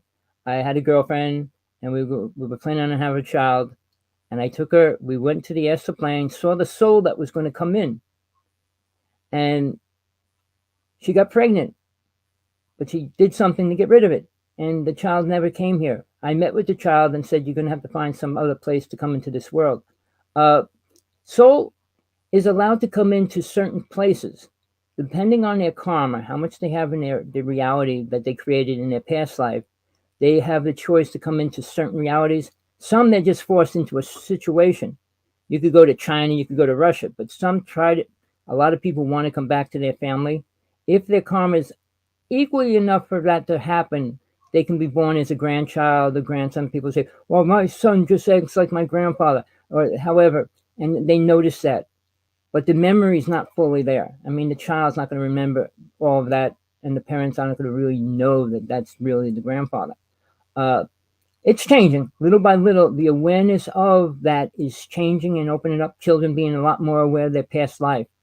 I mean, there's some children now that could describe every detail in their past life, names, signs, everything else.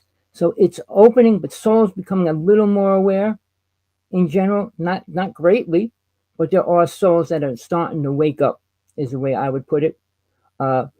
So Satan doesn't want that to happen. Aliens don't want that to happen. They like control over people and everything else. It's like, let's take people all away from planet Earth, which needs to happen.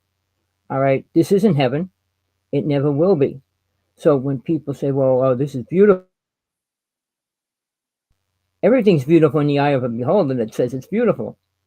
But again, we contaminate the ocean, the air, the water, the ground. So what else can we contaminate? People. But I'm not going to get into that. We don't deal with that right now, and I don't want to. But it's a serious problem what we're going through. And you need to face it. Now, if we have an alien invasion, people say, well, what could happen? My idea, what I see happening, if they decide to come here, it's going to go just down like the movie V. It was a series on TV. If you never watched it, watch it. These fleets of ships went around the planet. Oh, we're going to help you. They start giving them medicine and bringing them up on the ships and training them and everything else.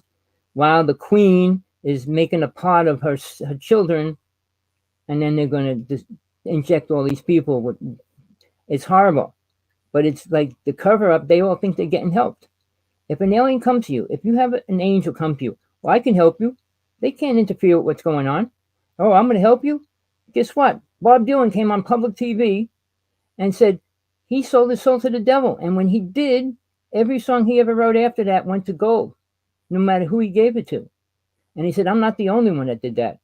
But for him to come out publicly and say that, It's kind of bizarre. But when you deal with Satan, it's not like you're aware of a person coming up and saying, I want your soul. It's just we have a dark side inside of us that's on the side of soul. If you can't fight it, it kind of tries to take over. Until you can go through that, we will attain pure awareness. It's called the dark night of soul, the darkness within, the dragon. Until you go through that, it's always going to be there.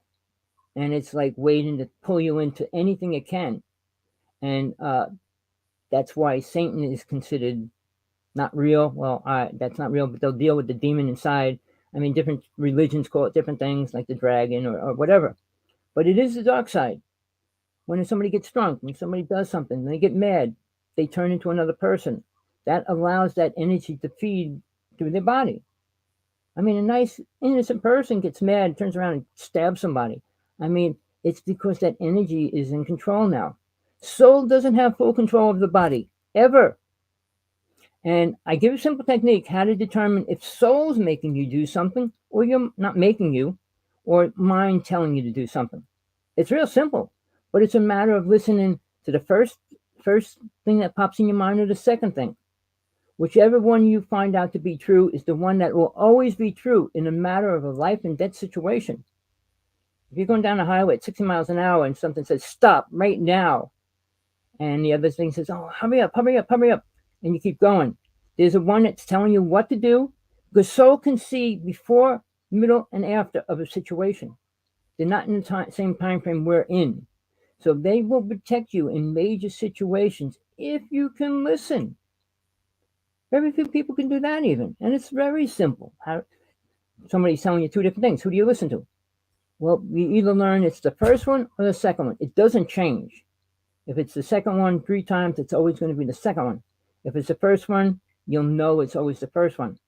But for everybody, it's different. But 90% of the time, it's the first one. Because in a situation where it's 2-second chances, stop. And everyone says, no, hurry up. If you stop right away, it could save your life. I'm just telling you, it's a simple technique, and it doesn't take, you can learn it in a week or two. And you should, because you're actually listening to your soul, meaning you, your real self, not the mind. The mind's a computerized program. So again, we're not a body. We're not permanently here. This body's only temporary. And when you talk about the astral plane, you take on an astral body. And it's a lot different than this. It's not solid. You don't have the same feelings and emotions that you do from the physical reality. And Double Table wants to know if you ever met Valiant Thor. You know, I never did. I know a person that did, that worked with him. Now, during that time frame, they had Evie as well. John Edmonds worked with the doctor that worked on Evie. John Thor, I met one of the people that came down with him. All right. Now, there's a woman that claims that she was one of the 7 that came here. She's pretty sickly and elderly now. She's still trying to lecture on and off. Alnick. All right. Listen to her stuff. It's nice. It's part of a religion I was in for 25 years called Ekankar, about the levels of the inner worlds and things like that she explained. They say they were here first. And I challenged her. I said, can you say one thing about Jesus? And she goes, well, I was told, an alien from Venus being told what Jesus was. I said, that's not going to help me. I know what he was. I was just wanting to know if you want the truth. So again, it's real. He was real. All these stories that they say is just whistleblowers, they're telling parts of the story. There's always a small truth in everything you hear. But like I said, you got to find the truth. Sift out all the useless stuff or the things that aren't really important. Now, if a person came back from an ET experience and said, we have to blow up this mountain today, that would be an actual sign of help, saying that mine was going to blow up and erupt and cause whatever. I mean, if they gave you something to do. Billy Myers, when he came back from his plane up the ship, he had 100 prophecies in 1950. He wrote them on a piece of paper and sent them to every country on the planet. 89 of them came true. All right, in detail. So was Billy Myers working with a prophecy? He was working with aliens that told him. The same as I mean, when you talk about who is given prophecies, are they going to help mankind? See, I don't believe it's useful if it doesn't help. Two of my best friends, Sergeant 18, Sean David Martin, both prophesied 9/11 the year before it happened. Sean David Martin predicted all the places that it was going to happen, all right, and the time, and so did Sergeant 18. The day that it happened, neither one went to New York City. No one brought it up on the radio or TV or anything. I said, a prophecy is useless if it doesn't help. So I'm at a point where if you're going to make a prophecy, try to make sure that it's going to help people if it happens, which I don't see happening. I hear it over and over. The world's going to come to an end and this, that. What are we supposed to do? What are you going to? Well, the world's been coming to an end for a 1,000 years, right? But, let's get to Jim's question. Do you have any idea who Mr. Axelrod is? No, that I don't know the name. Maybe I do if I met him or see him, but I don't really think so. All right. We'll move on here. Philip is asking, what do you mean by the mob's high priest? All right. I was in Jersey. We had two mobs there, okay? My family was part of one of the mobs. But they have a high priest come in and do readings for them. I mean, they'd sit at the table. They all put their guns on the table. And he would read for them, telling them. And then they would put spells on people they wanted to take out and things like it. It was bad. It wasn't a good thing. But I challenged the high priest himself. And he went to come to the house and he ran away. He did. And then the girl that he was with said to me, he was afraid. He was afraid of you. I don't know why. I said, because he can sense positive energy versus negative energy. Negative energy can't survive positive energy. That's why aliens can't touch me. Why creatures can't touch me. Why I do possessions, deep possessions and exorcisms. Because they can't touch me. And I was involved with hypnosis, and something they don't talk about. When you hypnotize somebody, you hypnotize those things around them as well. So you get them to talk as well. And you're not going to know who's talking, whether it's the person or the entities around it. So there's a lot of things that most UFO hypnotists don't deal with at any level. I know many high-level spiritual, so-called psychics that claim to be the best hypnotist. And when I dealt with one, I'm not going to say his name. He claims he did more than anybody else in the United States. I think he had to do like 100 a day or whatever. And I listened to what he said. I listened to him talk, but they never speak about anything important. To me right now, the most important thing is learning why you're really here. To have a house, to have children, to have a car. What are you here for? Spirituality is a word that everybody uses. Well, I'm more spiritual now. What makes a person more spiritual? They don't eat animals. They don't kick people. What makes a person spiritual in their mind? All right. I'll give you the shortest definition that I can. Understanding God. It's that simple. And when you get past the astral plane and go into the mental plane, the soul plane, the higher planes, you'll get closer to God to be able to start understanding it. But obviously, you're not going to understand it here. You don't understand what deities are, and they're real. I mean, I would have never tried to get involved with a deity. I didn't even know what a deity was when it came to me. All I know it was beautiful. And I followed it. And she taught me all about crystals and the inner worlds and everything else. It was incredible. But I was 6, and it lasted till I was 12. And I didn't even know who it was until I was 25, when my Tibetan teacher said, you know who you're working with? I said, what do you mean who I'm working with? The being that you said you're working with. No. And then he told me, it's Green Tara.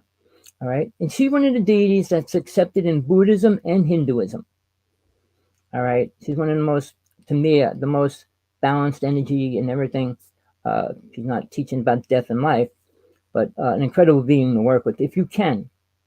Not in all of Buddhism and Hinduism. How many people actually work with the deity itself? And I said, let me see people that do. Because you learn things, and it's not, but I wanted to say, I wanted to get into like near-death experiences, but I'll skip it. But what I'm going to say is, when you experience something, how much of the experience do you remember, or do you want to remember? Getting back to when you go on a UFO ship and you get abducted and get programmed. I do a show every week with a woman from England who's been abducted half of her life. And we have more proof of different things. The government actually took what they cut out of her stomach and will not let the world see it. They said it's too confidential. She had to go to court, and they said, no, we can't release that to the public because she was abducted. And she had a child, theirs, and she was carrying it, and they cut it out of her. It's certainly part of her story. Sorry. What about programs like MK Ultra? I don't care about any government program because they're not going to help us directly. Their only concern is to protect the millionaires. Basically, nobody talks about the underground cities. I guarantee the richest people all have their nice little castle underground, planning on going down there when the disaster hits. All right. The Army, the Navy, the Marines, they're out defending the rich people. They're not defending the homeless. Yeah, people have to know about money. Money is the root of all evil. Jesus said it over and over and over. And his phrase was, it's easier for a camel to go through an eye of a needle than a rich person to get into heaven. I put that on all the famous speakers, all the rich people. I put on that thing almost every week. I say, you talk about money, and then all of a sudden, I'm going to donate $1.2 billion for this and that. When you have a percentage and you only give a small percentage, like in all religions, you're supposed to give 40% of your salary. All right, if you're even in a religion. But if you call yourself a spiritual person, you wouldn't be living in money. The women in churches, the nuns, can't have money. They can't save money. All right. See, there's a big thing about money, which mankind has. The only thing people care about is money. And everything for the past 6 months is about buying stocks in the new battery, buy stocks in the new battery. All right. And they're trying to say you'll be a millionaire if you put money in there right now. And then they're going to tell you gold's going to be taken away. Gold will never be taken away. It'll go down. It might go down soon. But when it comes back up, it'll be 3 times more valuable. I promise you that. All right. I can tell you this on a personal level. I've been poor. I've been destitute, almost homeless. And I will say this. I have a little bit of money now, and I've never been more happier.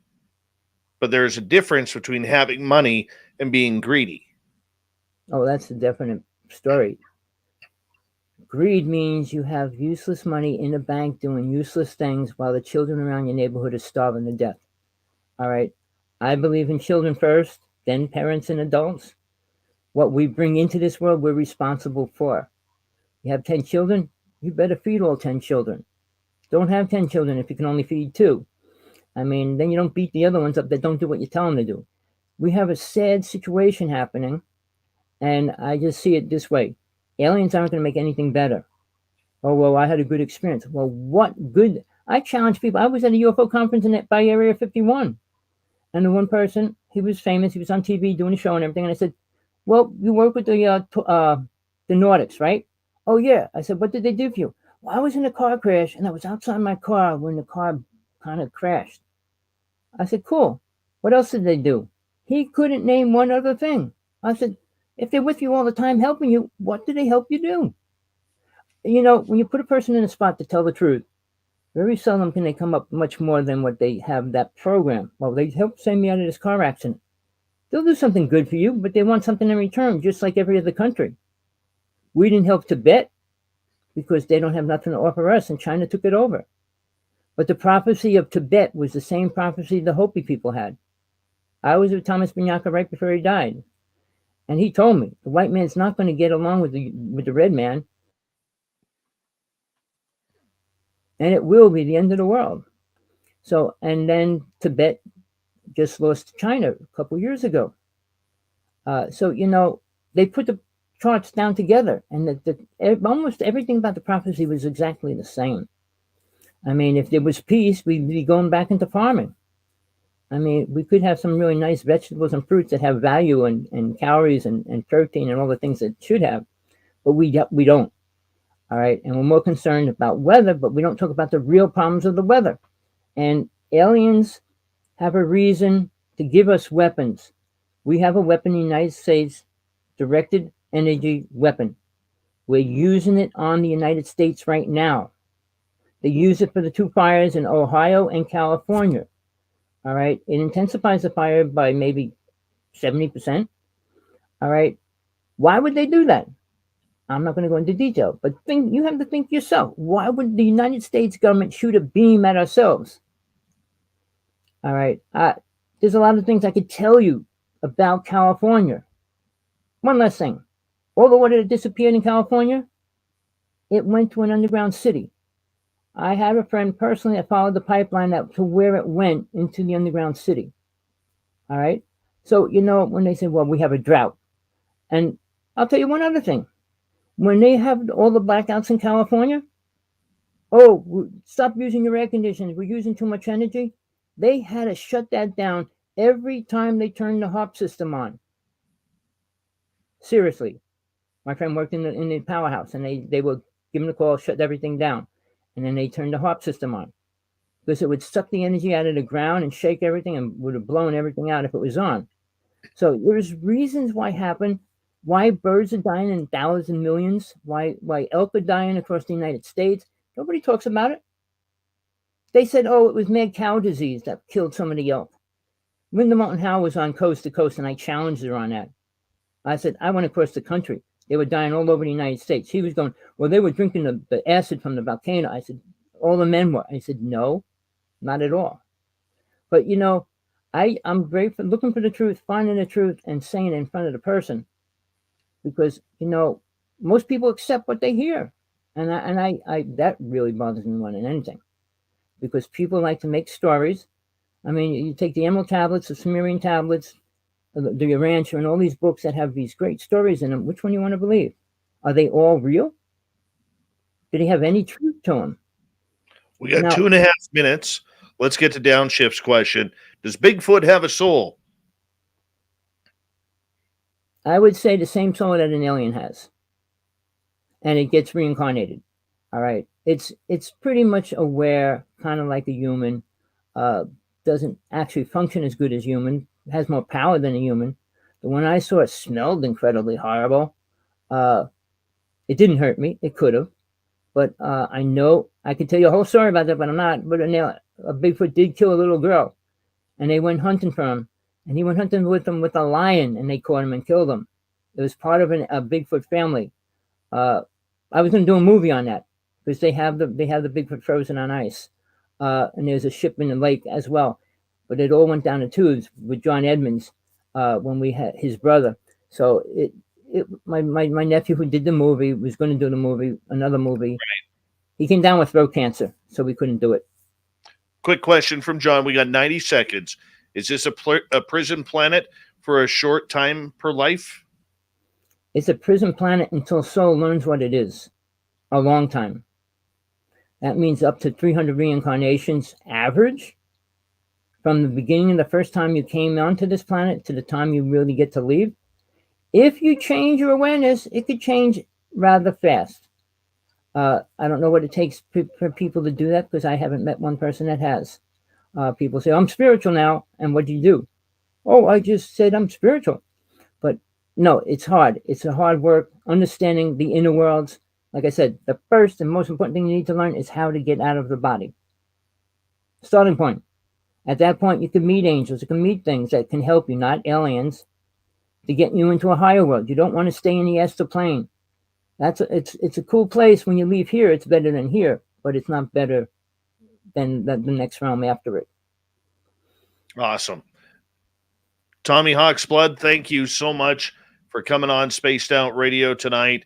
We really do appreciate your knowledge, your voice, and your information that you have for all of us. And I'd say a big thank you and enjoy yourself for the rest of the day. And we'll give out your website again here. If anybody wants to check it on out, adventuresintothestrange.com. I'll give it once again. One fast thing. Anybody, I don't like to write. I have a real problem with writing, even though I have to write books and get them edited 3 times. But anybody that wants to talk, Skype, it's Hawksblood 11. I talk to people. If you want to talk, ask questions, please call me. I'm in Hawaii, so my time's usually different. But all right, my friend. I got to wrap it up. Tommy Hawksblood on Spaced Out Radio. Swamp Dweller is next. Thank you so much. Thank you for coming on in. Appreciate you, my friend. Till next time. All right. Take care. Bye. Bye. That was a good show. Solid show. Fantastic. Hi, alien believers. Bash the Impaler. And Jonathan Davies. How are you? The gorgeous Candy Romero. Guys, I'm going to take a quick bathroom break here. I'll be right back.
All right. Rock and roll. Rock and roll. Well, that was interesting.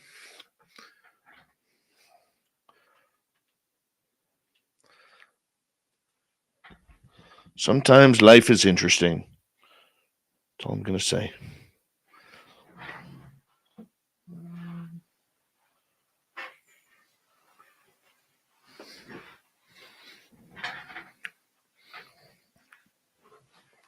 Thomas Rock, how you doing?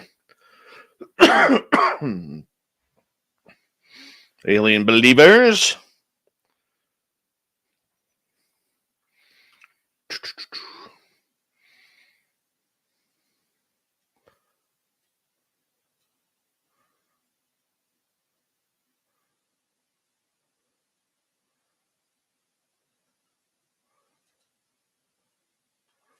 All right. Hi, Blue Boom. Welcome to our channel.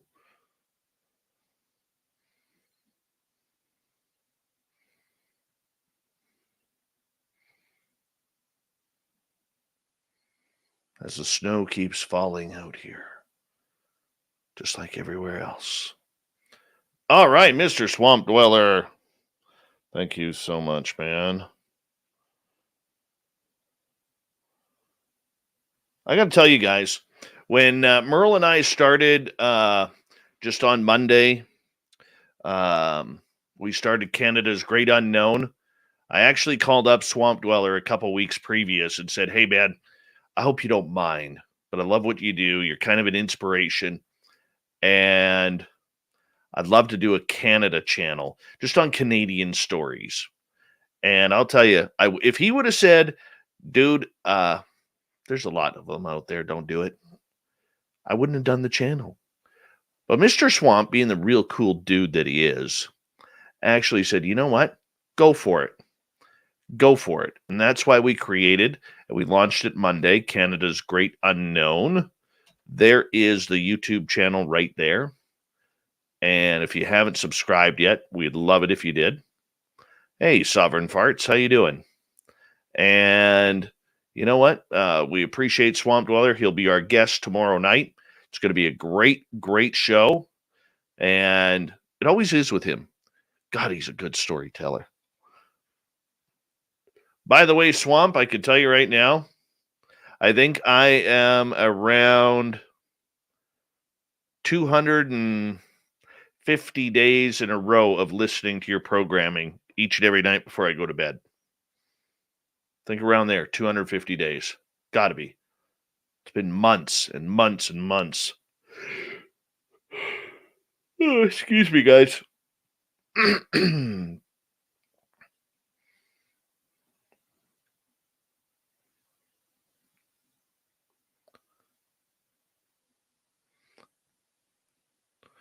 Well, I don't know if it's going to be legendary. I mean, I don't know if we'll ever be as good as your channel, but we're going to give it a good shot. Just having some, I can't believe how much fun it is, to be honest with you. It is so much fun, man. So much fun. I can see why you do it. I mean, it's hard work, but it's fun work, which is kind of cool.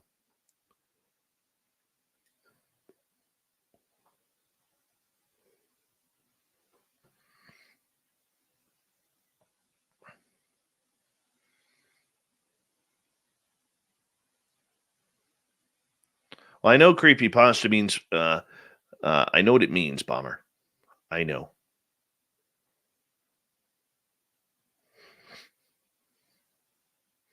All right, we got 30 seconds. I want to say thank you to Swamp Dweller, to Johnny ×3, Kevin, Dirt Road ×2, and Thomas for the great super chats. It's a wonderful way to support what we do here on Spaced Out Radio. And if you haven't subscribed to Swamp Dweller yet, make sure you do that as well. You know, trying to get him up to 300,000 here before, next few months. He's cruising. It's at 252. Here we go, everyone.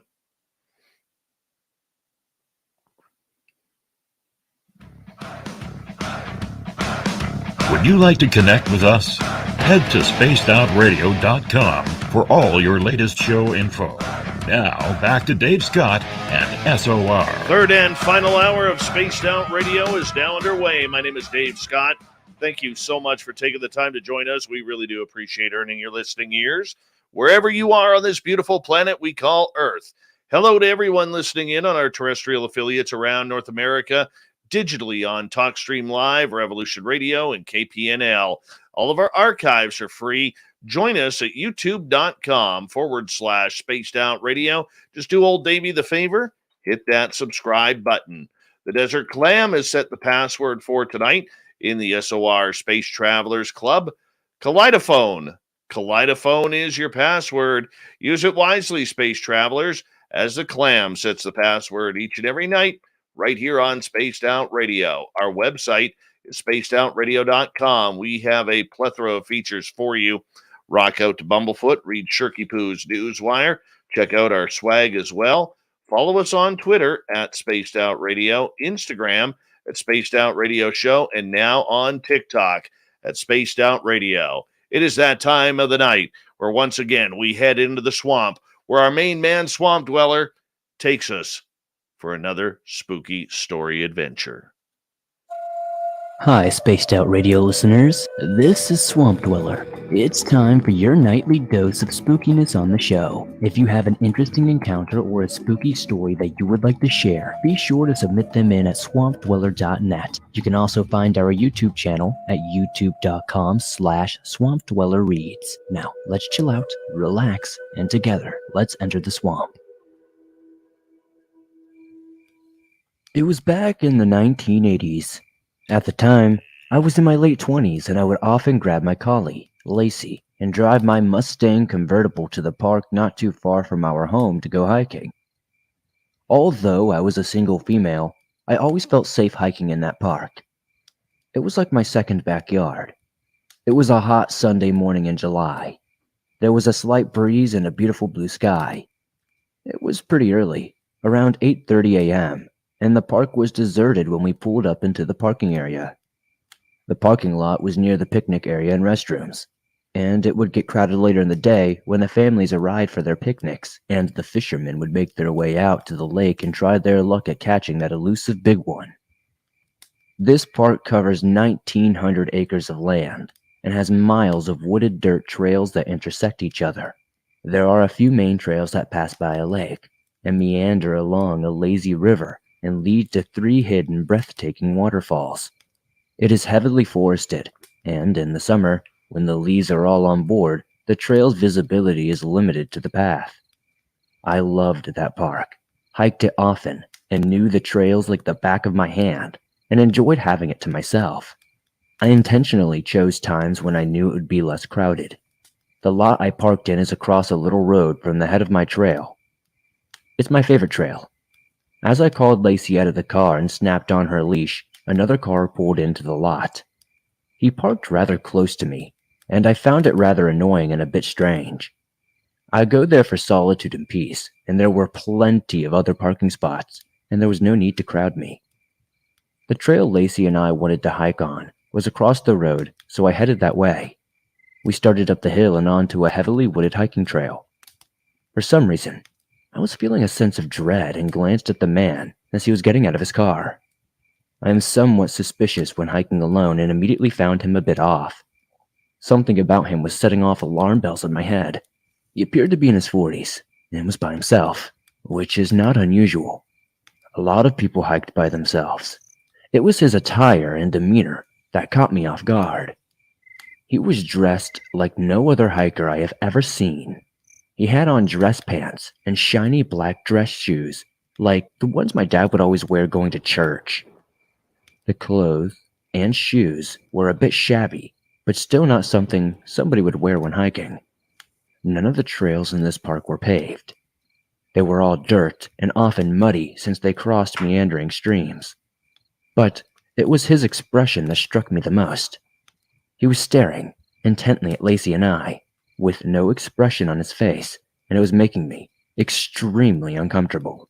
I thought to myself, who does that, and who wears dress shoes hiking? I began to think, and I became more uneasy. There was just something creepy about him. Most people who hike the trails keep to themselves, but will say a brief "Hi, how you doing?" or wave, something like that. This man simply stared intently at Lacey and I with no expression in his blank eyes.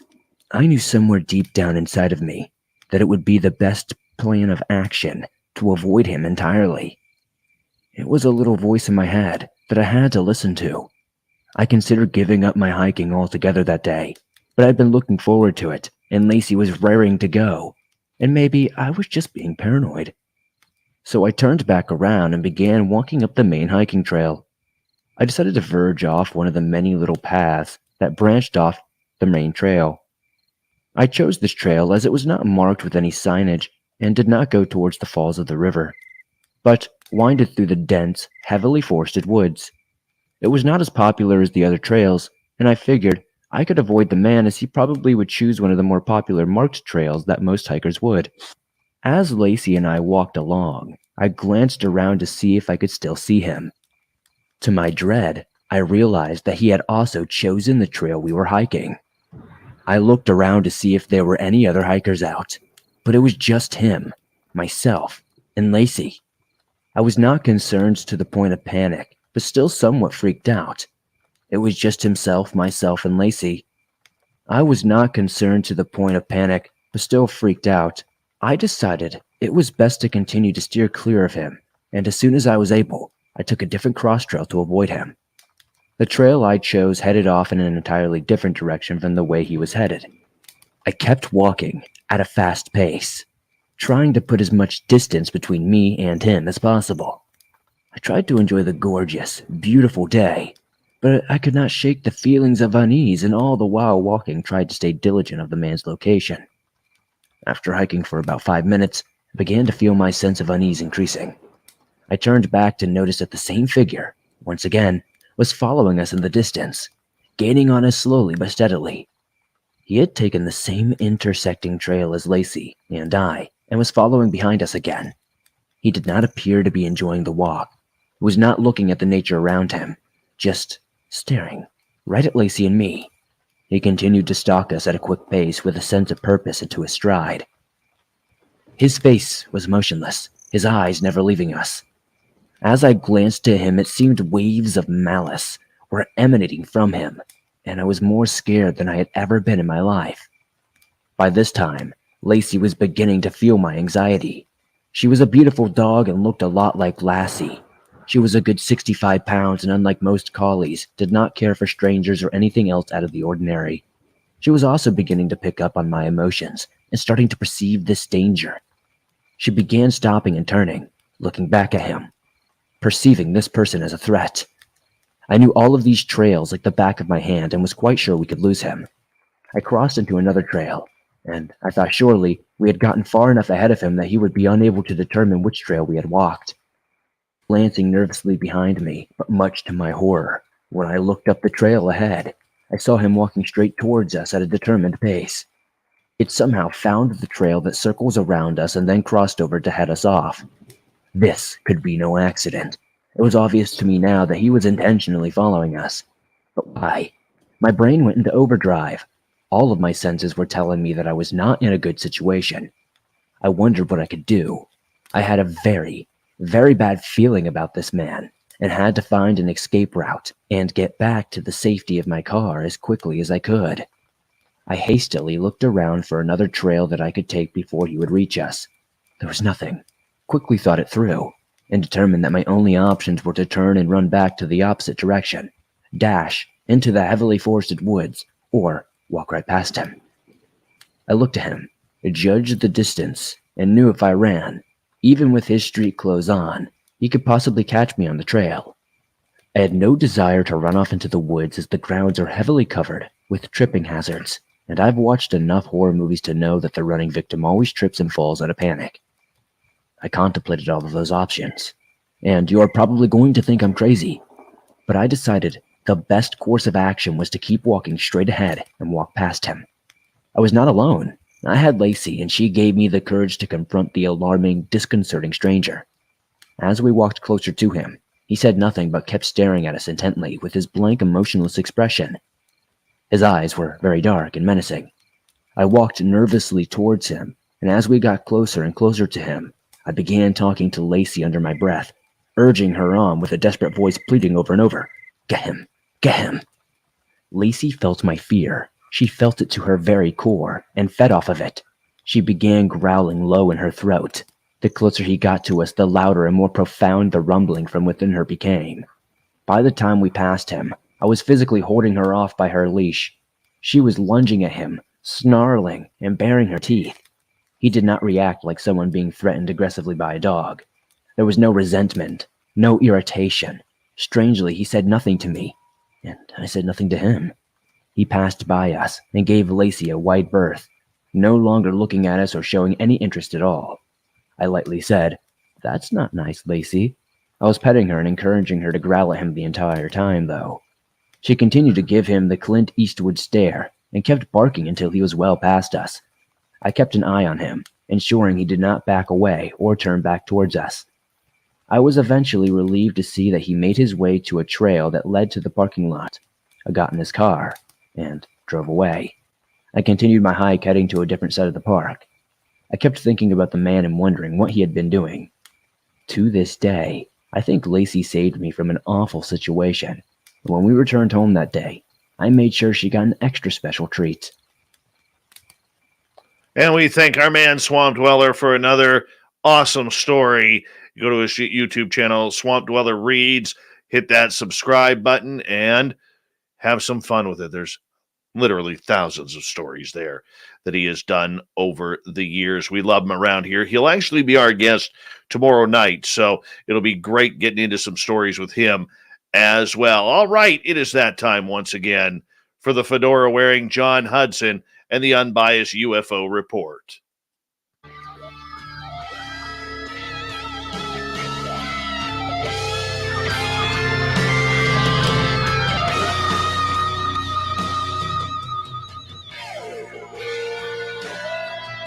John comes in every couple of nights to talk everything UFOs with us, as we got to keep our feet on the scene of what's going on in the UFO world. Mr. Fedora, how you doing tonight? Doing good, Dave. You're doing good. How about you? I'm trying to get a little more light on myself here. There we go. I am doing absolutely great, my friend, and it's always good to be talking some UFOs with you. And we got some really cool topics, for tonight. I got to ask you, what the hell is Schroeder's box, and what's a camera doing with it? Basically, either I mistyped it or you misspoke it. One of the two. Either way, it makes it more funny. Basically, we're talking about Schrodinger's box. And for those of you who are not familiar with Schrodinger's box is Time Oh, out. You were not throwing me under the bus with this one. You typed out Schroeder's box. Did I really? Okay, good. Okay, no, Yeah. I want to make sure that was my football, not yours. Yeah, I'm going to trick you as well over that one. No. What was really funny was at first I thought it was actually spell checking me to Schrodinger, and I was like, "There's no way that this iPad knows how to spell Schrodinger." But anyway, the point is that the Schrodinger's box experiment is the classic experiment that you've probably all heard about, that where the cat is in the box and there is a radioactive element in the box that has a 50-50 chance of decaying, and if it does decay, then poison is released and the cat dies, and if the doesn't decay, then the cat lives. And the hypothesis is that essentially, until you look inside the box, the cat is neither alive or dead. Because it's only when you actually can look inside the box and discover the cat's state that you actually are aware of the overall state of the system.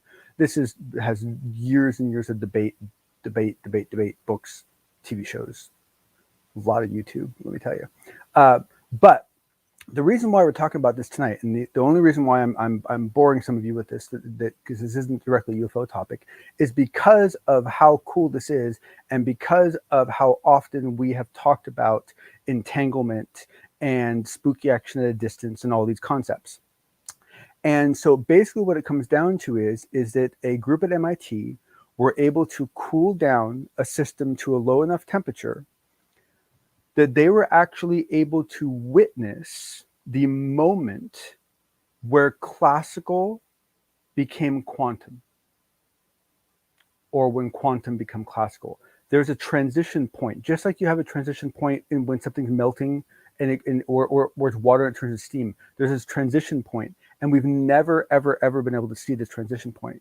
Now, what makes it so interesting about this is that what they actually saw in the experiment is that when the particle was in its superposition state, essentially, it became an actual cloud, an actual mist is my word, but it became a cloud type form. And the way to think about this is that the cloud holds in it all the probabilities that exist for that particle, right? So all the possible things that could happen to it exist in that space. And then at the point where reality sticks and you're now trying to get to a particle, what they witnessed was a freaking tornado. They actually witnessed, and if you think about it, it makes flawless sense, right? Because nature is all about least path of resistance, the most efficient way of doing things. And that kind of funnel shape we see repeated all over the place. Black holes, your toilet, all over the place, because it's an incredibly efficient way to move stuff from one plane to another, right?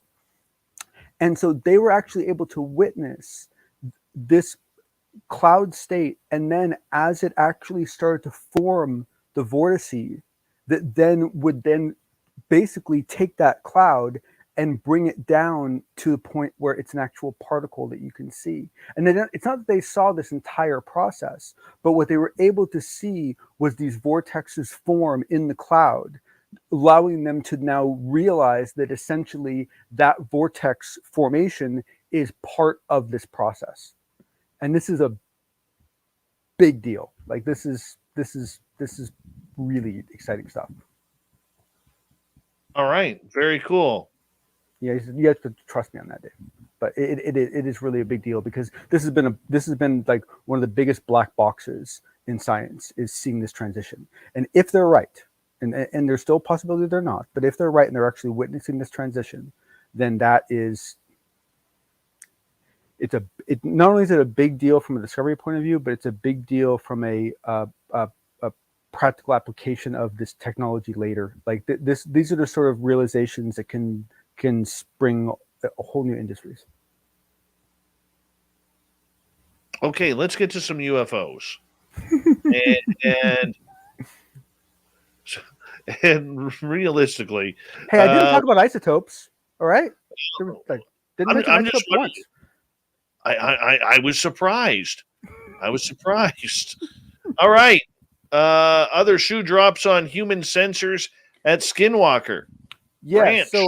so I apologize on this one. I don't have any good data to show any of you, except for me to recommend that you read this new book that recently came out called Skinwalkers. It's Skinwalkers at the Pentagon.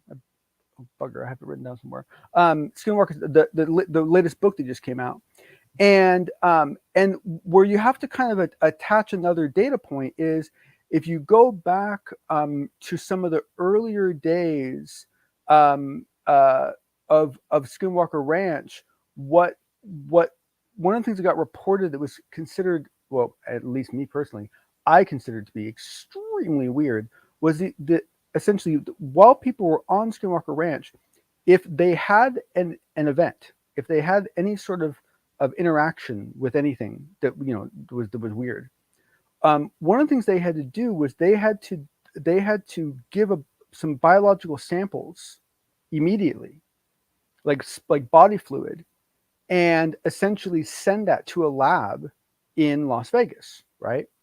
And so originally this was a little bit of a mystery as to why on earth they were doing this, right? Well, now in this new book, what Lukatsky, if I'm pronouncing that right, I hope I am, what he covers in this book is that what they discovered was that the human immune system is one of the best sensors they'd ever discovered. And that you can tell a boatload of stuff from your immune system, including things like, certain types of magnetic fields. I mean, you can discern. I was shocked how much you can discern from your immune system.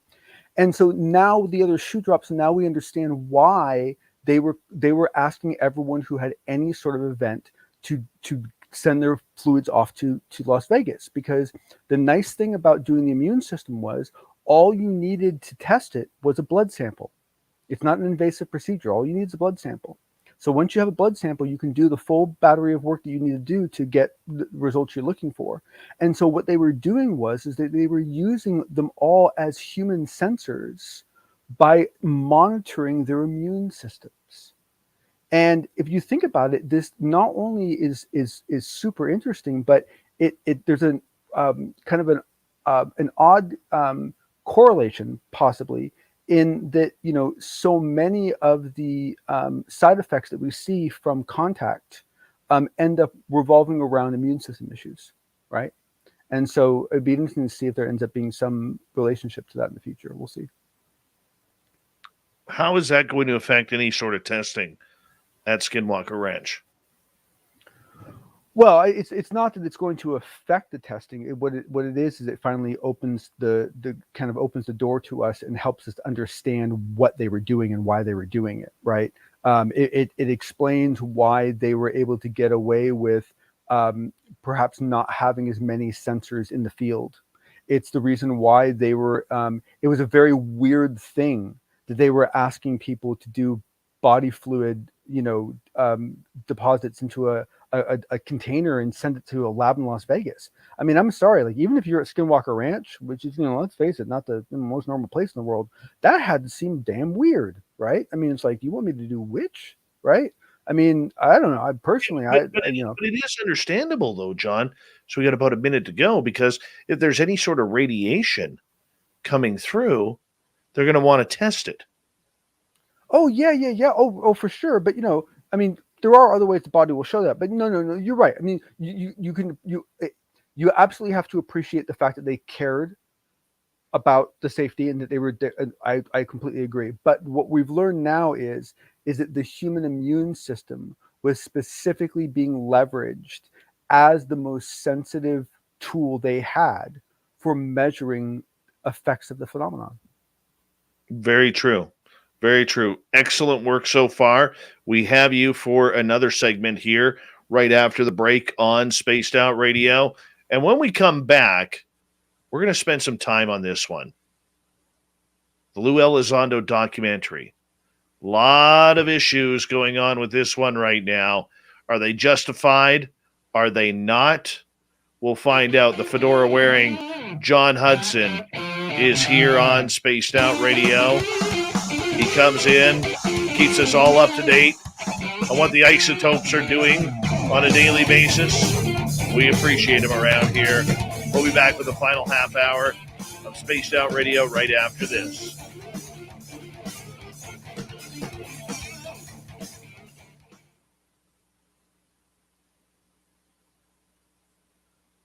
All right, we're clear. How are you, Dave? I'm good. Good. It's my Wednesday night tired night. Quite a night. Yeah.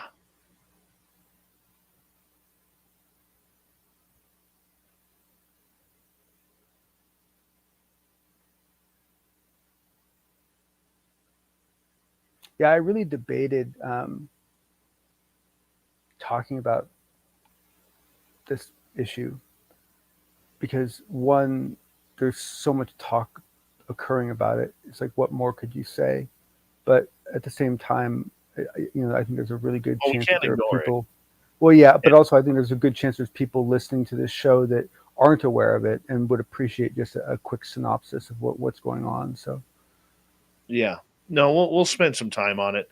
I have been, excuse me, I have been up and down on the topic. I made a comment last night to start off the show before our radio people got involved. And it's tough. It's a tough situation because many people were put into precarious positions. Yep. No. There many people were not served well in this whole process, but it's also something that has to be dealt with so carefully, yeah, it's. But the other thing I like about you being included in the conversation is that I have as much skin in this game as anyone else does from the point of view of caring about this community, but you have a far more direct involvement in what occurred, and you yourself were an unwitting, an unwitting and unagreed to accomplice in this whole process, and horribly unfair. Yeah, it's not just me. It was John Greenwald from the Black Vault, Thomas Fessler, who actually told the creator not to use his stuff, and Lou Jimenez from Unidentified Celebrity Review.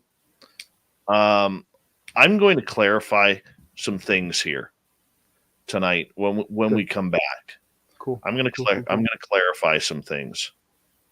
Good. And because I really. So go ahead. If we end up skipping the news and the thought of the Dave over it, that's okay. Yeah. No, and obviously your call. But the other thing is that there, because of what this is, and because of how it's played out, there are a boatload of really interesting learning opportunities. I mean, I know that sounds like kind of silly, but it's true. I mean, there are a bunch of really good learning opportunities here that I think, each of us should try to grab one of those and play it to its advantage, because there's a lot to learn here. There's still a lot of other things that could have gone wrong, even if the things that had gone wrong had gone right. You know what I mean? There were so many. It was such a powder keg. Yeah.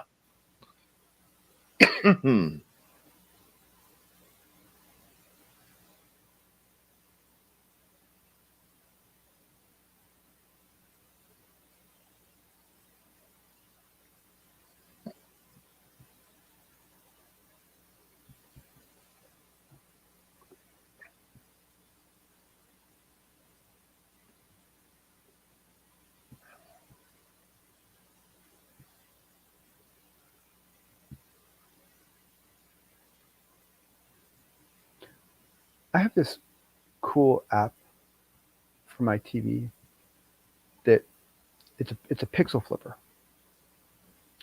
and it flips each pixel between like 24 and 27 times a second. That's kind of cool. Colors, and it basically creates like just snow, like static. But what it does is it fixes like stuck pixels and like shadows and like, like burn in issues you have on your TV. Absolutely. And it's kind of fun to look at because it's kind of like, it's like entropy in practice.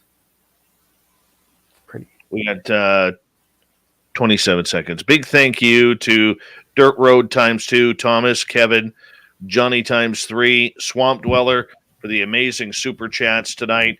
Thank you very much for the love and support of Spaced Out Radio. We really do appreciate it. And we're going to get going here in about 5 seconds. If you haven't signed up yet for our YouTube channel, here it is.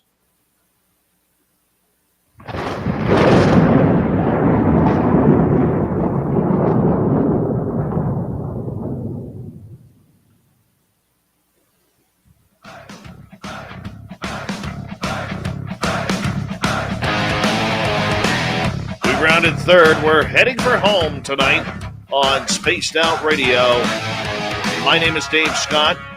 Thank you so much for taking the time to join us. We really do appreciate earning your listening ears.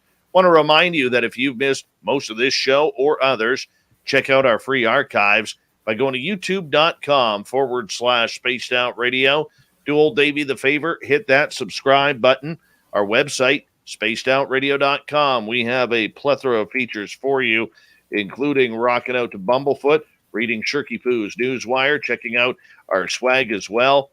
Follow us on Twitter at Spaced Out Radio, Instagram at Spaced Out Radio Show, and on TikTok at Spaced Out Radio. We continue on tonight with the fedora-wearing John Hudson and the unbiased UFO Report. And John, last weekend, there was a documentary created by Lou Elizondo, or on Lou Elizondo, that has been highly critical of him.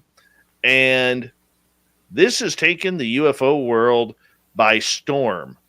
There's a lot of people who are absolutely praising the creator of this, and there are people who are absolutely berating him.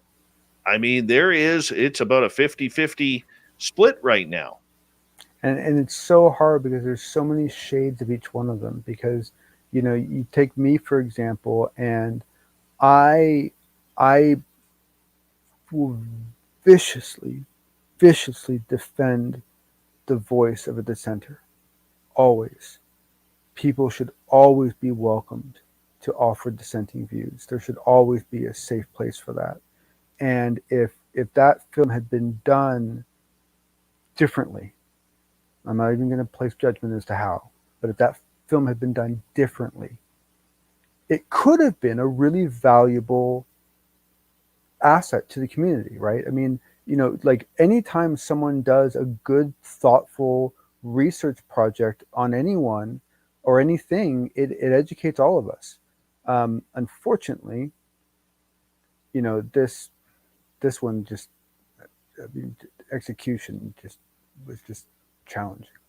Well, I think what we need to explain to people, especially our radio audience, yes, who may not fully understand this documentary, some people are calling it a piece that is a complete hit piece on Luis Elizondo and his credibility, where the creator went as far as doxing his family members, his wife, his children, which hasn't sat well within the community. The creator of this also, asked some very, very tough and pertinent questions.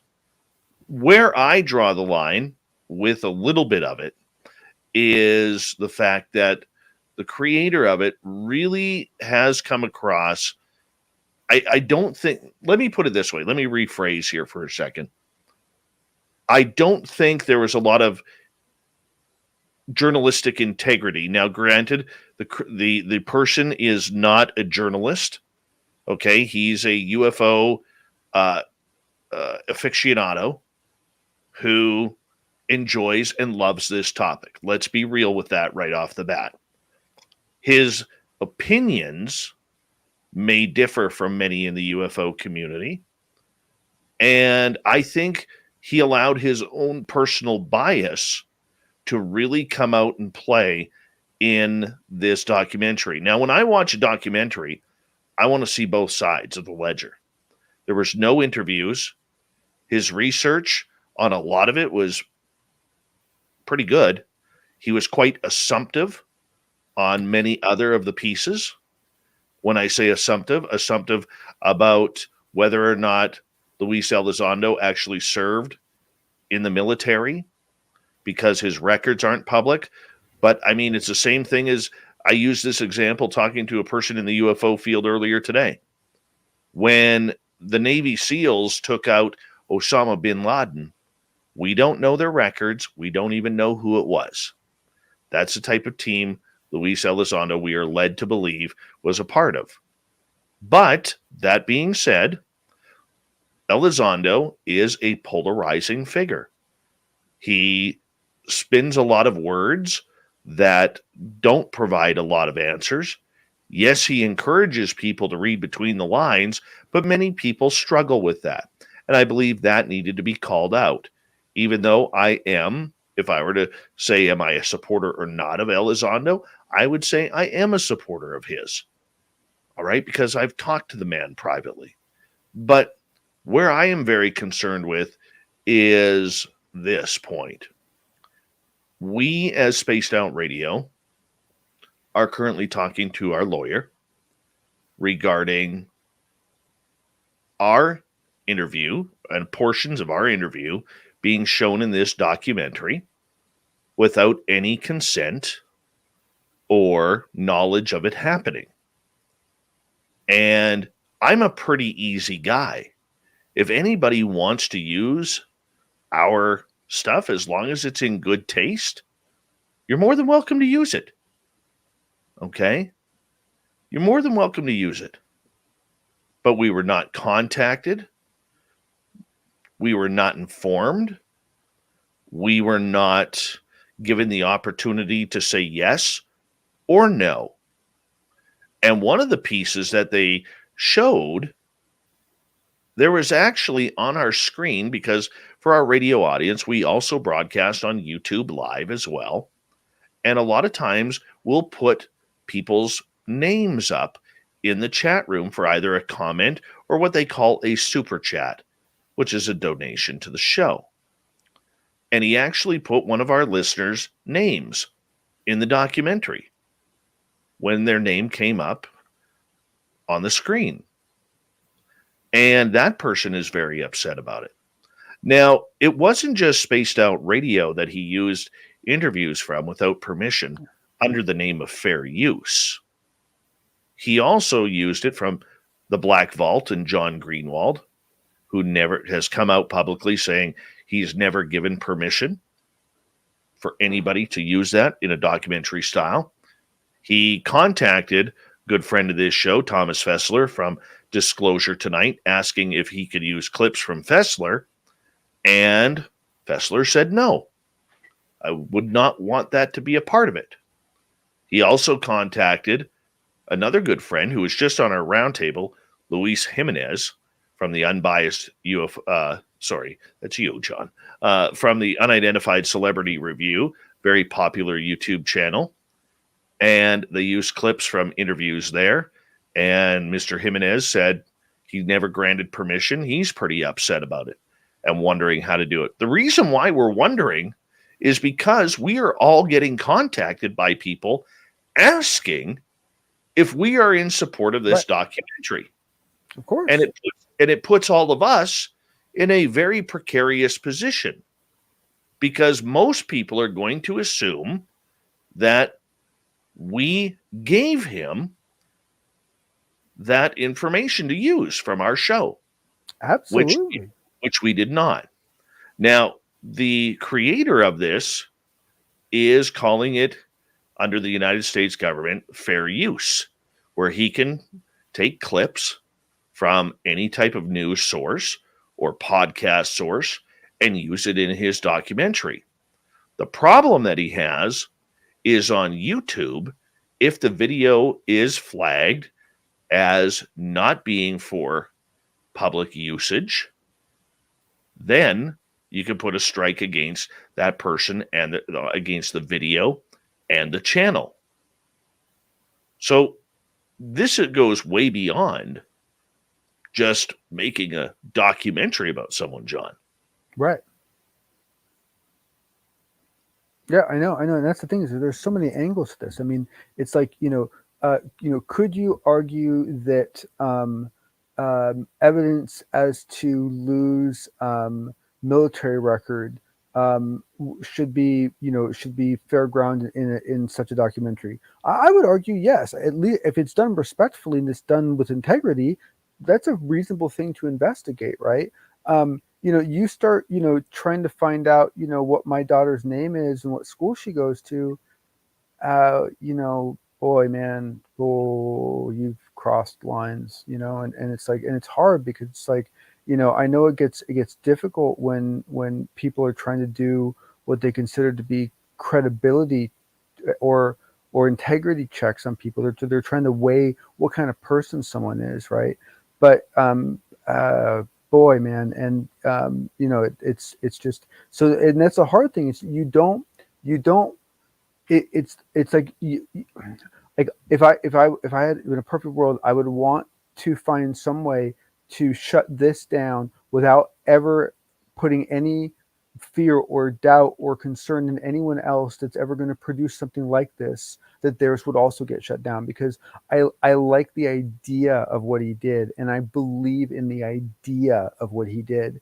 I think his execution of it is not personally what I would do, but that's my challenge with it. My challenge is with his execution. It's not with the concept of a severely dissenting voice, I'm not going to comment on the video, but I am going to comment on a few things that do involve us, because the creator of this documentary stated a few times that Mr. Elizondo only goes on shows that he feels safe on. We had two of the most journalistic interviews with him, and we didn't ask the same old questions that everyone else did. We were highly commended within many of the UFO community, and including a couple of people very close to Elizondo's inner circle literally said that Lou stated to them point blank that he was sweating a little bit by the questions we were asking. All right. And that part I hadn't heard. That's cool. We went at him. Yeah, now, no, but very respectfully. But here's the thing, though. You can ask a tough question without sounding like a meathead. Yes. All right? It's all in the way you push it. I've had people ask me point blank, how come you aren't like pointing your finger, yelling at the person? Why aren't you doing this? Why aren't you doing that? When you can say it subtly and get the same point across, and probably get a better answer that's less defensive. Yep. Right? Number two, in that documentary, it was stated that we, as favorite shows of Mr. Elizondo, provide questions to him. Okay? I have it on record denying a TTSA request on an email stating that I would not provide questions to any member of the To the Stars Academy because I am a journalist and I am a professional radio host. And I will not do that. And I said, well, we're not going to take the interview then. I have that email. All right. So the idea that we were asked, or it was said in that documentary, that we were providing, not just us, but every show that he goes on provides him with the fluff ball questions, is not true. If the creator would have come up to me and asked me about what I know about it, I would have told him what I know about Mr. Elizondo. I would have. But I was not asked. All right. Lou Elizondo's been on this show twice. I've talked to him 3 times on the telephone, and I've sent him a total of about 8 text messages. That's my entire life's conversation with Elizondo. Do I call him a friend? No. I don't have any friends in this field. All right. When it comes to people who we interview of that ilk. Yep. Okay. It's different if it's a John Hudson or a Nicole Sackich or somebody along those lines, or the crypto guru, the late Butch Witkowski, Varla Ventura, Geraldine Orozco, or anybody like that. That's different. Okay. But when they get into a certain area, there's no friendship the minute this microphone here goes on. It's like a hockey game or a sports game. Okay. Your best friend may be playing for a different team. And while you're playing against each other, that friendship is put aside. And it's time to work. That's what we do. So there was some inconsistencies there that didn't make sense. And I didn't appreciate that, because when you lump things together like that, there's no truth to it, especially when you are making assumptive sentences about it. Now, there's other people out there who are supporting this who are saying, well, they're all pissed off. They're all angry. I'm not angry. I just wanted to be contacted if you were going to use our information. That's what I wanted. Have the common decency and the professionalism to use our information. But I will add to that and I worry this is what they're referring to, and that is that I personally have been rather disturbed by some of the rhetoric that I've been seeing from people as a result of what happened. Some of the things that are being said about the creator of that documentary, innuendos and veiled threats and so forth. Very, very right. childish stuff. Very childish that's stuff.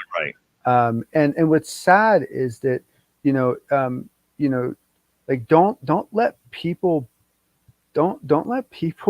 bring that out in you. Like, we're all better than that. It's like, it makes it all so distasteful. And now I understand the military guys, right? The military guys have their ethics and their code, so they want to make comments about that. That's fine. But for anyone not in the military making that kind of rhetoric, it just makes me nauseous. Rob Heatherly from Disclosure Tonight, who's a very good guy. He is a disabled military veteran, and him and Lou have talked quite a bit over, behind the scenes. There's a respect and a camaraderie there that a bond, John, that you will never know. I will never know. I'm not even going to push it. And the way Rob has come out and actively defended Lou as a veteran, I think that is great. When you are accusing somebody of stolen valor without any proof, that's a dangerous precedent to make, number one. But the document here, but here's the thing. That does not allow the UFO community to come out and threaten the person who is making this documentary. It's childish. It's corrupt. All right. There are too many people in this UFO world who look at Lou as some sort of demigod, okay, that is going to lead the righteous path to UFO disclosure. We do have to realize, whether we like it or not, Lou is a spook. He's a spy. He's counterintelligence. Their entire job is to manipulate people and coerce people to get what they want.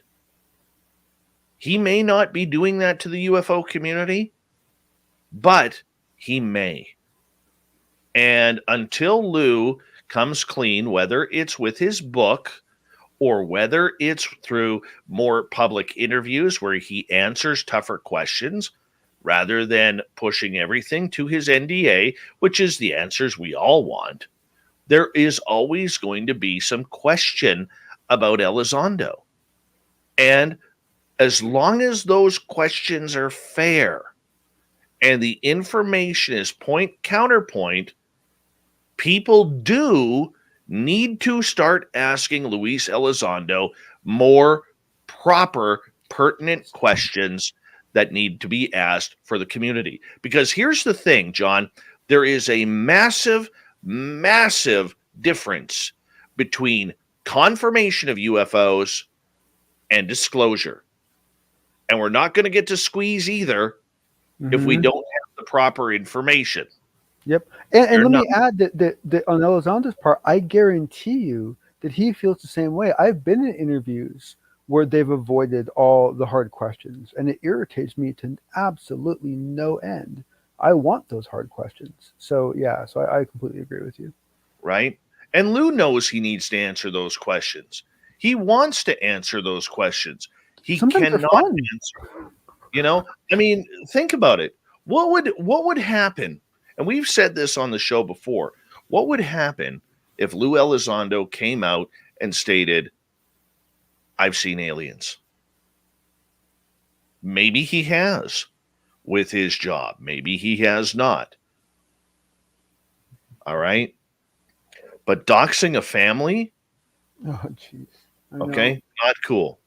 Using people's copywritten material under a fair use, even though YouTube, who stores all our video programming, has rules against that.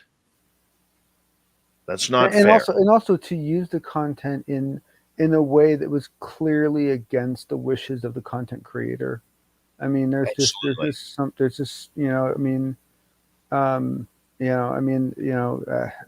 just like I said, there are so many aspects to this that you could dive into as a really interesting learning experience. Unfortunately, the way it's all played out together, it's turned into a very distasteful process, and I'm very concerned about the amount of retaliatory rhetoric that's occurring. I think it needs to end now. John, I thank you for sticking around for the extra long unbiased UFO report. Absolutely fantastic. Thank you again. No, thank you, sir. Yep.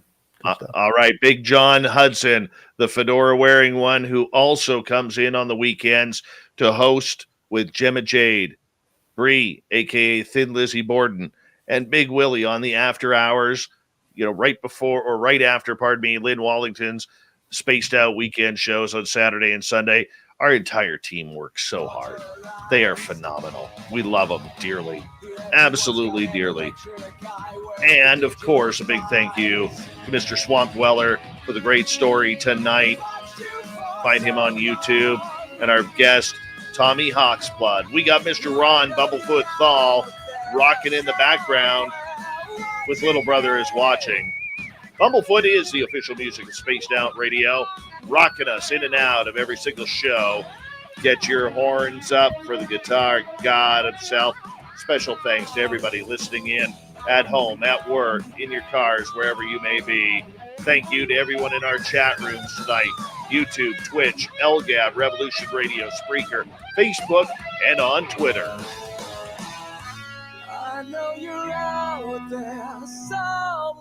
Remember, this show is copyright by Spaced Out Radio and SOR Media Ventures Limited.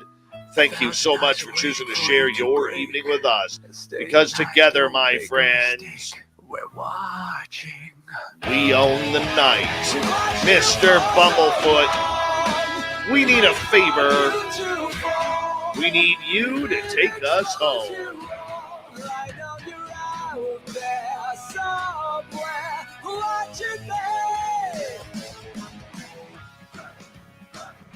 Yes, the Woo Train has docked for the night. But soon, my friends, we shall ride again. Your seats are always available. Your tickets never expire. And if you want to bring a friend, we've got room for them too.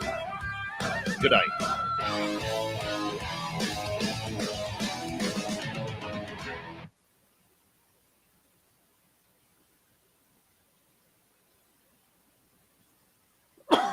Come on in, John.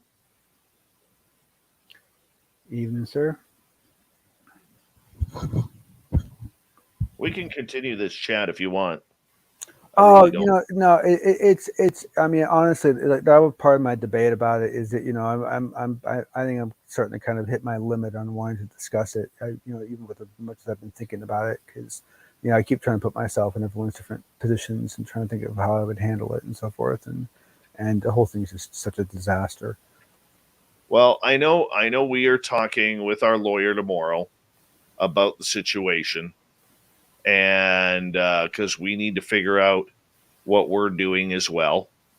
And it's something that, I just hate being put in these precarious positions. And, I talked to the creator once, maybe 4 years ago, earliest 3.5 years ago, longest maybe 5 years ago. No, it wasn't that long, maybe 3 to 4 years ago. Okay. He seems like a good guy. Okay. He does. I think, though, that, we all get, and I don't mean the way I'm going to use this term, but we all, for some reason, get fanatical about certain things.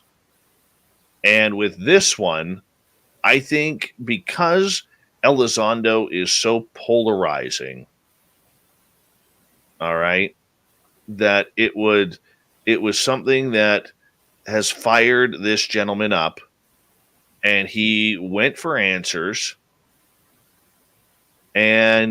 But in the end, he, because he doesn't have the experience in making documentaries, his words, not mine. All right. I think he put a little bit too much of his own, toothpaste in the deal, and tried to question whether or not there's legitimacy there. Right. Yep. And let's face it, it's not like a bad mistake to make when you're new at this, right? I mean, it's a very human mistake to make. It's a very common mistake to make, but it is a mistake of someone who is not experienced in it. Mm-hmm. Right. I mean, I'll never forget. I remember the first research paper I wrote. The professor was like, "You relied too much on one source," and so I said to him, like, "I know, but that was the only source that agreed with me." It's like, that was my problem. It's like, well, duh. Like, maybe your hypothesis isn't that good then, right? Well, I mean, here's the thing. All right. And this is one of the points I was actually, when Thomas Fessler was talking about it on his show earlier tonight, I was almost, it was right to the cusp of, when I kind of go into my zone preparing for the show. Mm-hmm. And I was like, do I go on? Do I not? Do I hit him up for a link? Do I not? But Thomas, who is a good friend of this show, okay, he said, Dave's a little skittish about doing things and acting, because this is something that if you're going to act, you have to react. But here's the big thing, okay, that a lot of people don't understand with us. And contrary to the popular beliefs of certain people who may not be fans of ours, we are on terrestrial radio. Our terrestrial radio audience has no clue, no care, and no understanding about what is happening in the UFO community. They do not care. Okay? They barely know Lou Elizondo from the guy who gives them their Kentucky Fried Chicken when they order it. All right? We're introducing them to what is happening in the entire field. So for me to go on a rant or a pissing match, okay, regarding this subject, it doesn't work for me, because it doesn't work for our audience. And that isn't a shot. That doesn't mean that I don't want to say anything. All right? Right, of course. But I can't, because it's a waste of time for my airwaves. Because half of my audience, if not more, has no clue. Mm-hmm. Unless they've been watching and following. Now, our YouTube side, our Twitch side, our podcast side, of course, much more invested. Yeah. We get, this show gets downloaded between 57 and 65,000 times a month. And if anybody wants to question those statistics, I can show you. Yeah. That's cool. Yeah. Okay. And the idea that we are,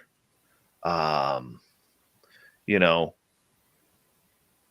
trying to maintain an audience and whatever, it really is. Sorry, I'm just trying to do too many things at once here. Yeah, no worries, no worries. You know, we have to maintain. There are certain things that I can't say that I want to say. Yep. All right. Whether it's, people coming into our chat room and saying things that are rude or disrespectful, it's their choice. They can do what they want. Doesn't mean they're going to get through. That's why we have wrenches. All right. But there's not a lot of, I would like to, honestly, I would ask the content creator, because this will probably get back to him. Come talk to me. You know how to get a hold of me. Come talk to me. Why would you use our footage? Why would you? I mean, I'm very approachable. I've only ever striked 2 channels in YouTube. Only ever 2, and both used my content. That's it. The rest I have never struck. Doesn't matter what they've said about me, the lies they've spewed, whether it's us buying followers, which is not true, whether it's me allegedly lying about my own experiences or lying about being on terrestrial radio. All right. Let's check something out. I'll show you. One sec here. I don't need to prove anything, but let's do it. All right. Let's go to Saga 9:60 a.m.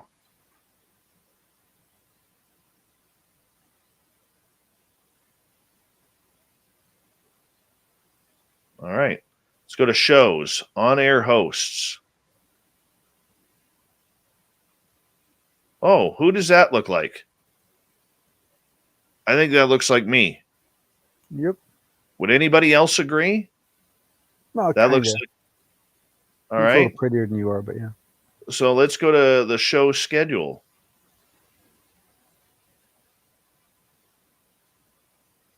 Oh, are we on the schedule? Because apparently to some people we're not. Does this look like we're on the schedule here? Huh. That looks. I didn't even know you could do that. That's cool. This looks to me like we're on the schedule. Does that look like? Does that look like we're on a schedule? This is a terrestrial radio station in Mississauga, Ontario. Neat. All right. Let's go to.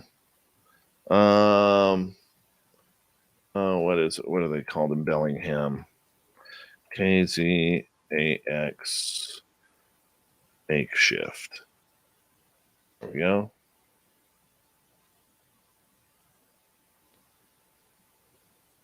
Let's go to KZX radio. I'll be really surprised if all of a sudden they find out they pulled us off. That'd be funny, actually. All right. Oh my goodness! Look, does that look like us on their schedule from 3 a.m. to 6 a.m.? Look at that. Right? That tells me we're on the terrestrial radio in Bellingham, Washington. Does anybody else not see that? Right? Yeah.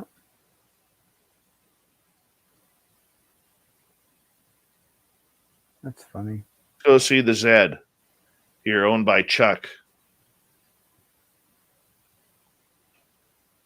Oh, look at that. Our old logo is still there. I got to get Chuck a new logo.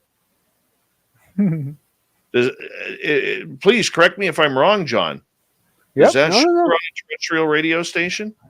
Absolutely. Okay.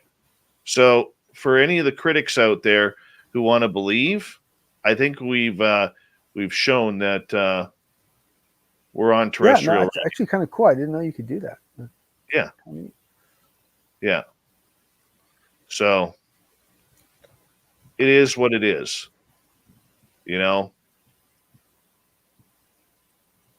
People could see me editing now.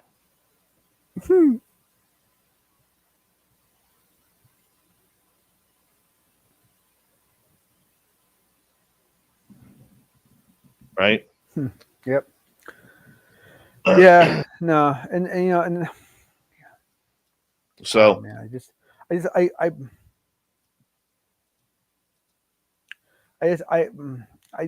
I wish we had like another piece of dissenting content that we could show as a better example of how to do it. You know what I mean? I mean, just because I'm so concerned that all of the backlash toward this thing is going to be perceived by any as a backlash against free information, or a backlash against the sharing of information, or a backlash against, you know, freedom of sharing or anything like that. You know, like this is the last thing in the world I want. It's all about the execution. It's not about the idea. and you know what? Even if you don't agree, take Elizondo aside. You can have any guest you want, okay? Any guest you want, and you don't have to agree with them. But it doesn't mean you have to treat them like a scumbag, Right. right? Right. It doesn't mean that you have to tear Right. them down or question their credibility. All right? You are a very bad man. Well, I mean, look, people can point to me and say, well, what about the guy who was talking about the whole, you know, took things too far and started yelling at me, where him and I didn't get along on the air? Hey, Yeah, personalities are good. rude. Well, it doesn't matter whether he was rude or not. We handled that, the rudeness. But when I asked him to show proof on things, okay, Yep. there are certain times, okay, in journalism, there are certain times when you have to, if you make an extraordinary claim, you have to make or be able to provide evidence. Okay. The problem that people like the documentary maker has is they feel that Lou has not provided enough evidence on who he is. All right. Look, we don't have to. Okay. I don't have to tell you my partner's name, my children's names. I don't need to show you their pictures. All right. I don't need to tell people what I do in the daytime. No offense to our audience, but it's none of your business. It's none of your business. Right? It's just like any radio DJ or any actor or any athlete you see on television. You don't know what they're like in their daytime, nighttime, who they are personally, unless you know them personally. You don't know. Right? You don't need to know. They give enough to you. Right? People don't need to know. You went mute, John. You muted yourself. I said, but what's hard for me is I understand like analyzing people for like credibility issues, but yeah, but I agree with what you're saying. All right. Okay. I'll give you a few examples here. Okay. Not a lot of our listeners know that my mother is, you know, she's got 1 foot in the grave. Right? I mean, she's under kidney dialysis. She's got a lot of things that are failing on her body. You know, I'm trying to potentially make a move here within my community. And I'm thinking, you know what? I was walking around because I might put my house up for sale and get a new house or a different house. And I was walking around that house that we are trying to buy the other day. And I thought, damn, I don't think my mom will ever see this house. Hmm. All right. That sucks to think about that. But my audience, okay, this is their first time hearing that. They don't need to know that. Right. Right? Yep. They don't need to know that, you know, my stepdaughter crashed my Jeep Grand Cherokee on black ice while she was driving it. Right. Nothing she Right. could do. She slid into a car at 5 miles an hour. Right? Don't need to talk about that. I don't need to tell you how much money I have in my bank account, what I've invested in, which debt I've paid off.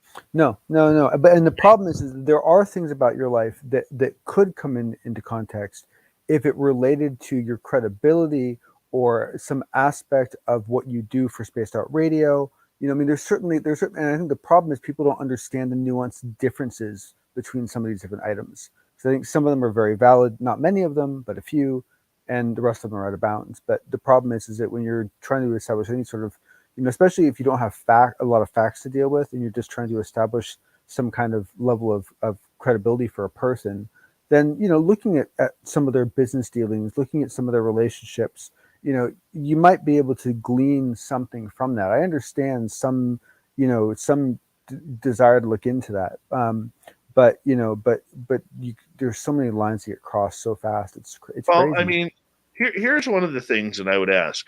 If I were to have a conversation with the creator of this, I would ask point blank, do you have his phone number? Do you have his private email?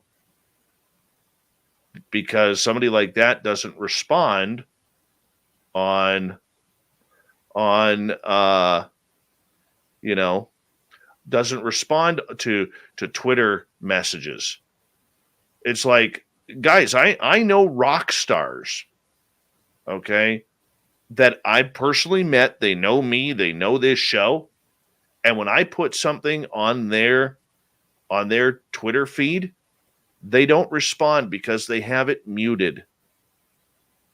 And only under their own curiosity will they go check. This is why if Katy Perry or Lou Elizondo, I'm not comparing the two, or Tom Brady. Okay, Tom Brady's a great example right now. Retired after 22 years. He's the GOAT. All right. He's the absolute GOAT. Greatest of all time, John, for you non-sports people. Thank you. No problem. That's why I love you. I got you on that one, John. I was thinking, I was whoring to Isotopes, by the way. Yeah. You know, okay, he retires. I checked his Instagram feed where he announced his retirement yesterday, and I read it all. There were 174,000 responses on that. Do you really think? And guess how many of those he personally responded to? Any? 0. Oh, yes.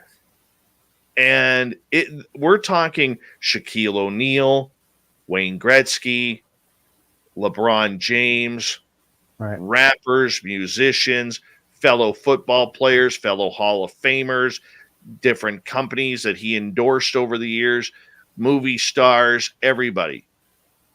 He did not have a response. So this person here on Twitch says a lot of that is because famous celebrities have social media managers now. It's not the person who looks at that. It's their managers. Very true. But there's also a lot.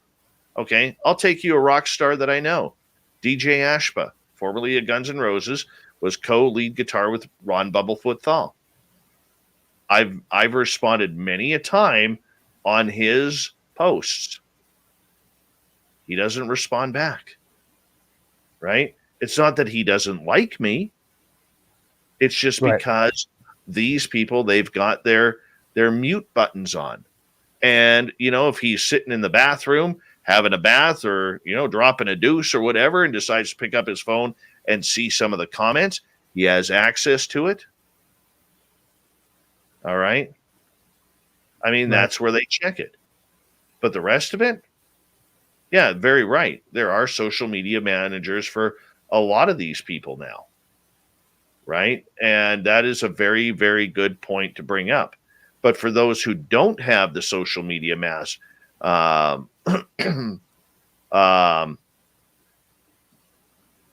don't have a social media manager, pardon me, all right, they just put their accounts on mute. Yeah. Oh, that's all. Yep. As with anyone. I mean, the noise, I can't imagine. right? So either way, it's somebody like Elizondo, I could totally see him doing that. I can completely see him doing that when it comes to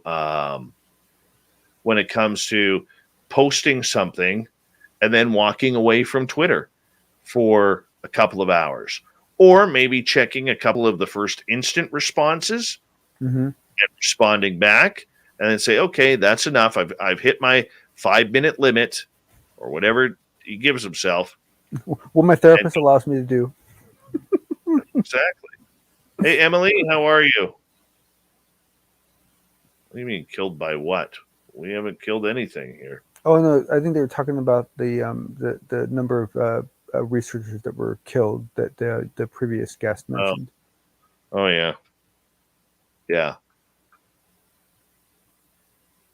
So, if anybody in our audience has any questions regarding this, I would be more than happy to answer. Right now would be the time to ask, because I, after today, am probably not going to talk about it on this show anymore. Don't think there's a need at this point. Yeah.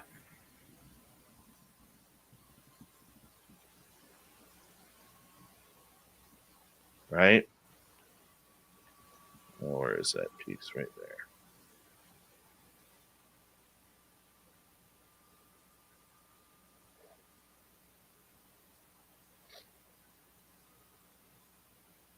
All right, let's convert these.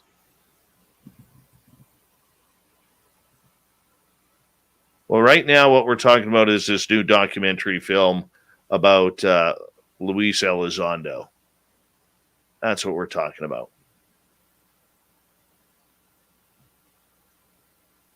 John, you look like you're posing for a 70s rock album. Oh yeah, I was just trying to put more light on myself for the people that were complaining. Mm-hmm.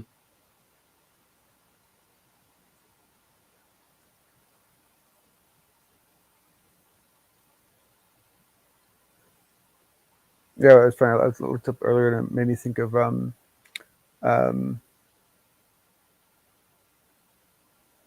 Bohemian Rhapsody. Did you start singing? Hi, Lunar Tina. No, one of the voices did.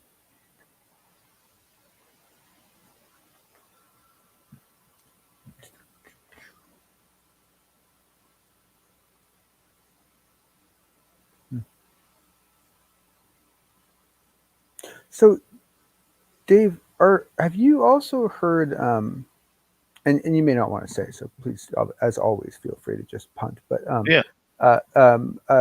Have you also heard grumblings about some mid-February sort of announcement, sort of news thing?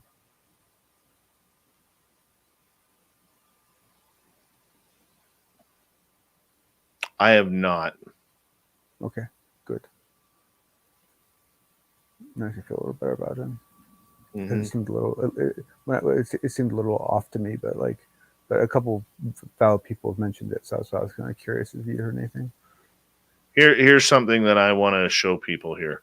Sorry, John, I'm not trying to tune you out here, buddy. Oh, please, no, dude, don't worry about it. All right.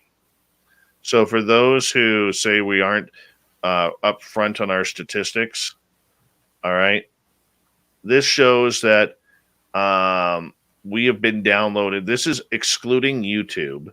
We have been downloaded 3.77 million times since I went over to Spreaker. All right.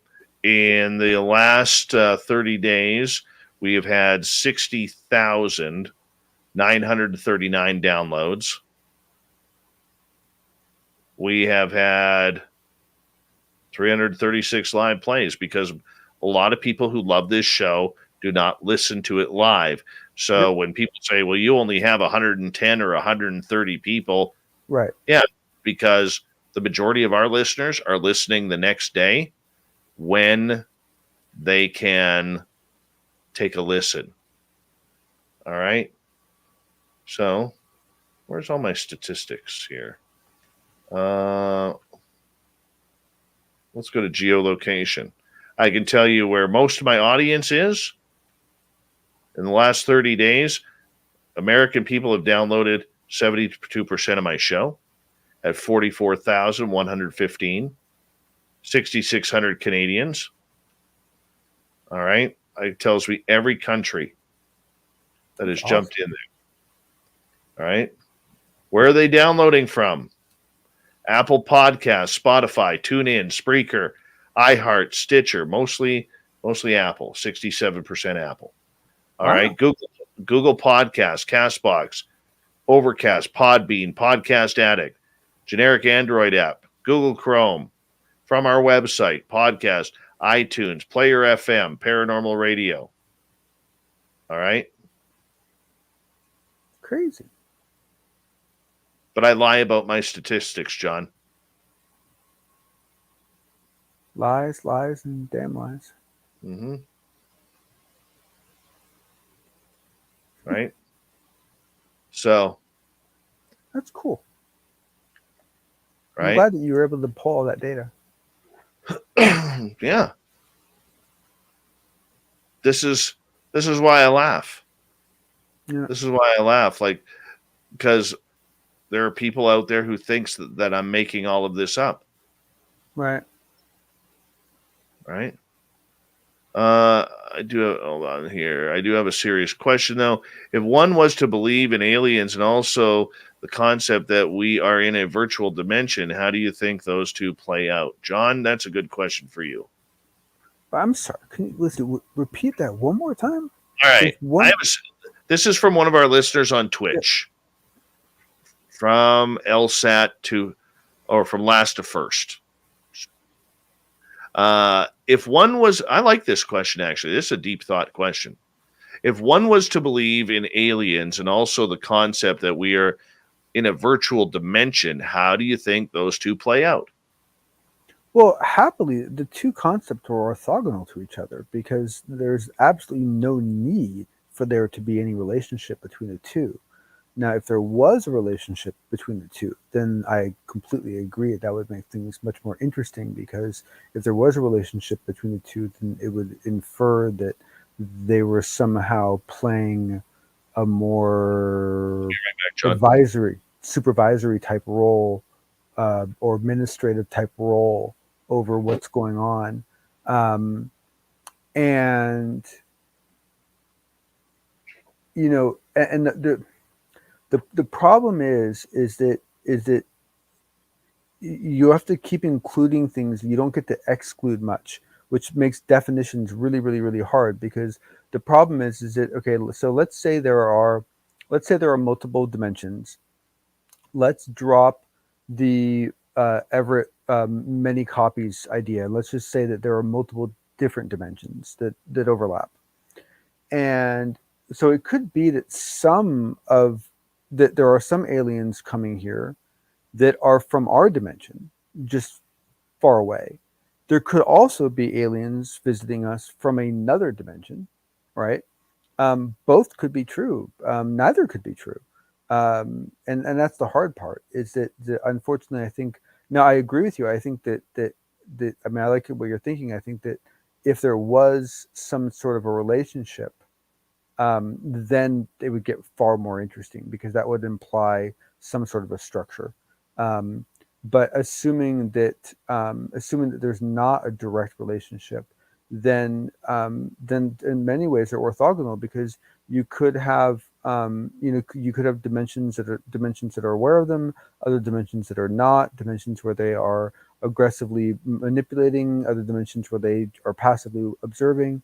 You could go with any direction you wanted to. So I think it's a very interesting question to ask from that point of view. But I think realistically, I think the two concepts are probably quite orthogonal and don't relate to one another. But I agree with Dave. I think it was a very interesting line of thinking. So thank you for the question. Let's see. Could aliens be people from another dimension that created us coming to our dimension? Or let's see.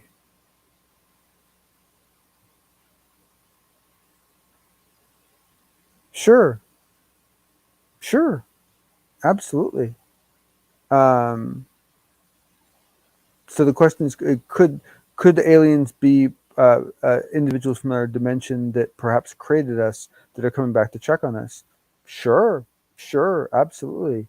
Um, I don't know. I mean, personally, like, well, I guess you could say implants. Like, if I'm really worried about something, like I want telemetry. Like, I want to be collecting a lot of data on that thing, and they don't really seem to collect a whole lot of data on us. But I suppose if you looked at implants, maybe, you could argue they're collecting a lot of data on those individuals, I suppose. Um, but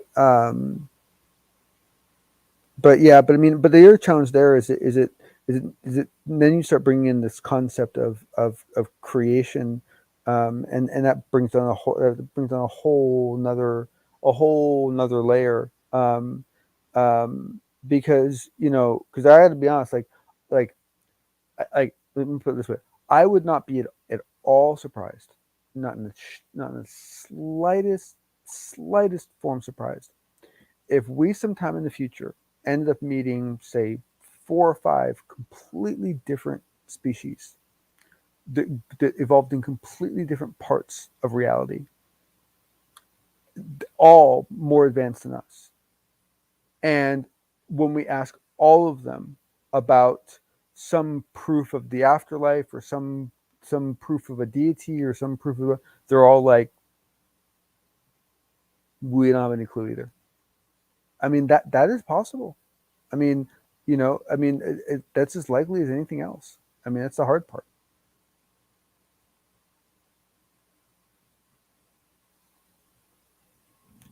Let's see, there are many dimensions, but for all these things from other dimensions to deal with our dimension, they have to be in our dimension.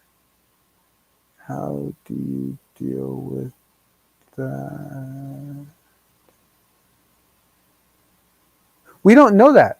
We don't know that to be true. We don't know that you have to be in a dimension to affect something in the other dimension. A matter of fact, evidence would suggest the exact opposite, that from one dimension, you can influence things in another dimension. Because let's face it, that's what essentially much of the phenomenon appears to be, right? Is these loose influences, these loose connections, not these hard fixed physical connections. um, and um, and so now, if you have creatures coming from another dimension into our dimension, and assuming that it's a happy place for them to hang out, and they can, environmentals are all sound and everything. I mean, I don't know what you do short term. Long term, my assumption and hope would be that you would form some sort of a trade relationship with them, and build some sort of a relationship with them.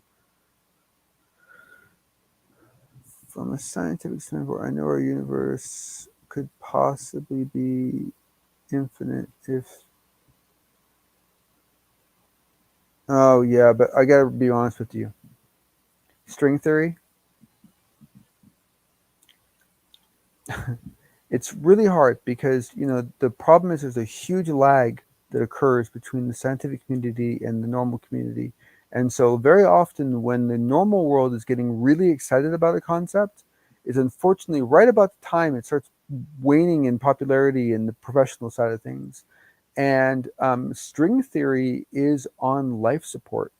Now, that's not to say that there aren't a bunch of things within string theory that are absolutely beautiful. Some of the math that came out of it is outstanding. And now that will get reused and continue on in forms. It's not to say that all of string theory is going to get thrown out. But, I mean, you're talking about something that we've been working on for a long time, and we still don't have any experimental evidence of it.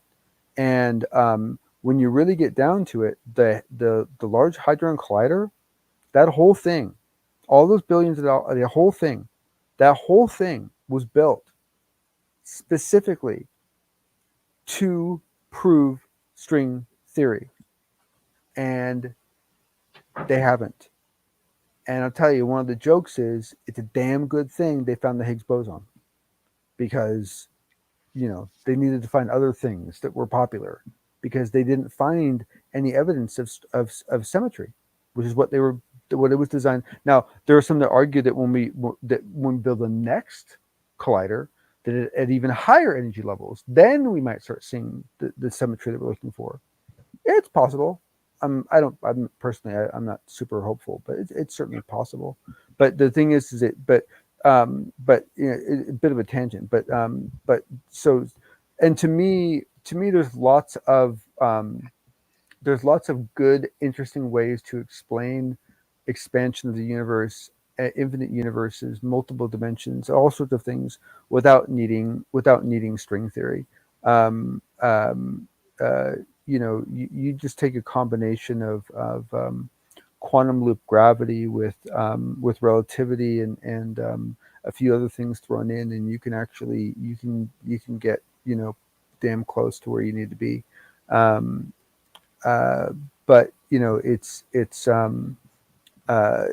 the whole idea of this ever expanding infinite universe. I mean, there are challenges with it. I mean, there are just energy conservation issues, to think about.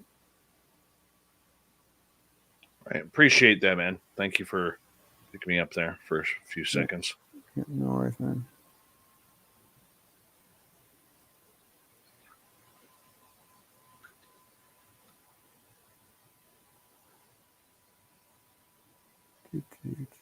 Anyways, I'm not planning on discussing this much more. I will go by what our legal team says. Not our team, but our lawyer. Right? Right. Hi, Nikki. How are you? Terry Brown, how are you? The gorgeous Thin Lizzie, how are you? Who else joined us? Magnus Magnuson, good morning to you. And and the thing is that the circumstances might change and might require other, like, for example, if all of you that were impacted by it came together with some decision, then I think that everyone else should look at it. If Lou came out and expressed some desire to have it handled in a certain way, it should at least be considered. Mm-hmm. Once again, if you shameless plug here. If you guys haven't yet already gone over to my new YouTube channel with Merle called Canada's Great Unknown, and if you haven't subscribed yet, please do so. That would be absolutely wonderful. We'd greatly appreciate the love and the support that we can get out there. And actually, Dave, on that note, I have an alternative explanation for the first cool story you did in the hockey rink. Really? Yeah. So imagine, right? Like, two ghosts, like, Bob and say, Bill Joe talking like, we did it. We finally did it. Like, we finally got it. We got everyone together. It was an amazing game. Like, this was like a Field of Dreams moment. And they're all talking about what a great time they have and about how it all went off without a hitch. But, for the few weeks beforehand, people kept kind of sneaking in and bumbling around, knocking over stuff and scared people. But, this is like the highlight of their, and like, this ends up being like the greatest, like, warm, fuzzy moment, like in like these, like all these spirits' lives. And meanwhile, the humans are thinking, oh, that was scary. Our next part, that is awesome theory, by the way. I don't know how your brain works sometimes. Takes me a little bit to catch up because you're so smart. Our next set of stories, we just released the Sasquatch stories today. Oh, cool. If you haven't listened, make sure you go comment on them too, if you don't mind, if you haven't listened already. But our next set of stories that we're doing is UFO stories. Oh, cool. So we have some really cool UFO stories, including one from a former radar operator on a Canadian naval ship. Oh, cool. And actually, Dave, just for my own clarification, and also in case anyone else wants to hear it, my understanding that the content that you're using for this channel this is all content that came from actual people, so it's reasonable to believe it, but that hasn't necessarily been like vetted in any sort of significant way. But they are real stories that came from real people. We're just telling people stories. Okay, cool. That's Okay, all we're okay. doing. But there's no creative writing going on. I will say this: I'm cleaning it up. Okay, I'm not exaggerating anything. Yeah. Okay, Cool. but I am cleaning it up. So I would say it's a hybrid of creepypasta. Okay. Cool. Okay. Yeah. Where we are. I've just seen some people ask that question as whether how believable it should be. So that's good to know. Yeah. I'll tell you though, I'm having a lot of fun with it. Good. Yeah. It's not taking up. I mean, it's not taking up too much of your. I mean, because imagine it's a huge time suck, though, right? I mean, with everything else you got going on, right? I mean, it's like I take care of the writing and the presentation and the editing of the audio. Merle does all the video and the posting, and then I go in the background to tell the stories or like to set it up on YouTube. Well, no, I mean, I gotta be honest. I have high hopes for this. I really hope that someday this dovetails into something, because there really are a lot of good researchers in Canada, and y'all don't really take advantage of that very much. And it'd be nice to see more of you come together and focus on more Canadian focused stories. I think this is really cool. Yeah, and you know what? I'm enjoying the writing. I'm enjoying the fun of it. I'm enjoying the entertainment of it all. And they're fun stories. They are. And look, these are people's experiences that they are having. And I'm going to be, I know Merle is going to do a run on his stories, on things that he's experienced. I'm going to do a run on some of the stories that I've experienced that may not be, ones that I use on here. Right. It's a matter of just trying to tell the world about how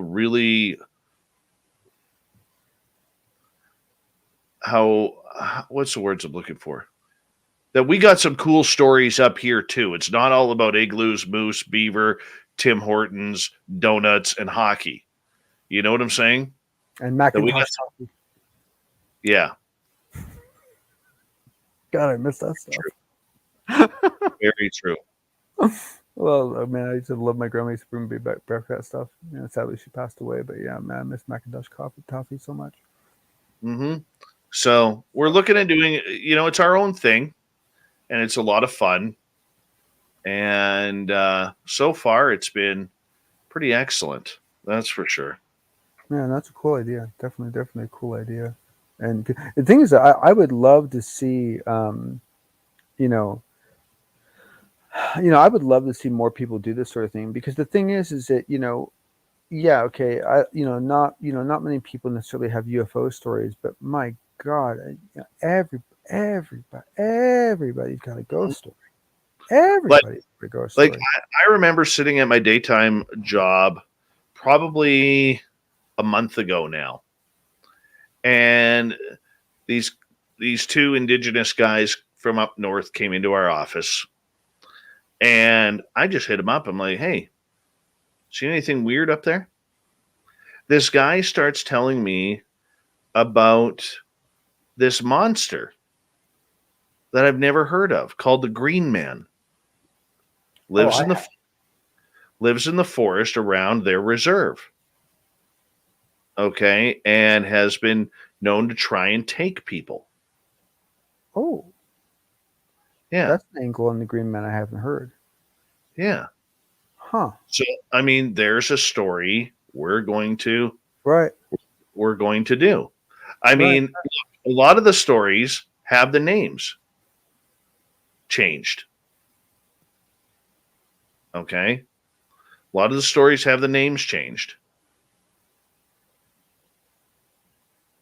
So, I mean, and for me, it's like my always challenge with my judgment of whether these things are valuable or not is that I'm so biased towards storytelling.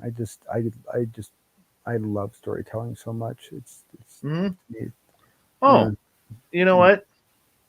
It's a lot of fun, and thank goodness. I wouldn't have done it if Swamp Dweller had said, "Hey, man, oh yeah, like, I've been helping you out, and I've been promoting Spaced Out Radio. I kind of feel like you're kind of edging in on my territory here." I would have totally not done it. You actually, know, Dave, this is the good example. This is the good example. This is the good because that was awesome how that played out because you reached out to him out of respect. Did you have to? No, but you did, right? He Mhm. responded in a very kind, very professional, but very nice way. He didn't have to, but he did, right? And it all played out really well. And it all played in the end, it ended up making a stronger bond between the two of you, right?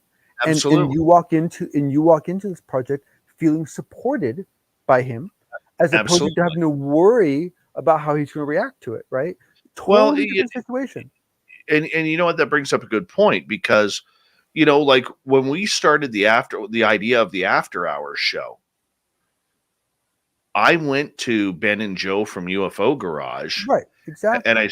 I said, "Hey guys, I love Big Willie. I'm think we got to move Lynn's time back a couple of hours, and I'm thinking of this show called After Hours, and I think he would be a key player in that. Would you like? I don't want to step on your toes. You guys Right. got your own plans and everything like that. Excuse me, hiccup." And hey, if you guys say no, I'm okay with that. I'll Yep. find someone else, Yeah, right? exactly. And But you and played they it said, great, and they gave the blessing, and then I went over to Willie and I said, "Hey, I've talked to Ben and Joe about this, so you don't think I'm going behind their back or Right, anything. right, Uh, right. but this is what I have in mind.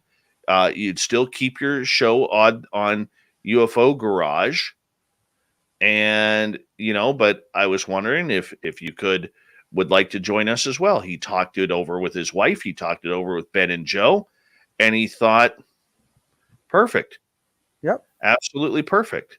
He's yep. been a great fit. We did the same thing with Gemma Jade when she was helping out Steve Right, Stockton right, right, right, with right, with, with the right. missing persons and mysteries.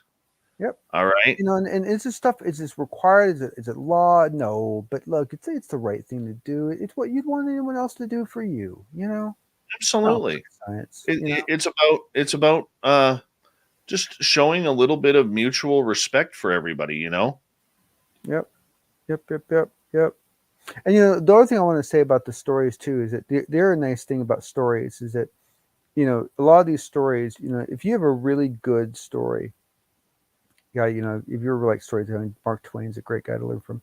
A good story, a proper story told well, at the end of it, you don't really care very much whether it's true or not, because it was just such a fun story to listen to, that you just enjoyed yourself. And it'd be nice if it's true. I mean, did I ever tell you the story about the bear in the fjord and the killer whale?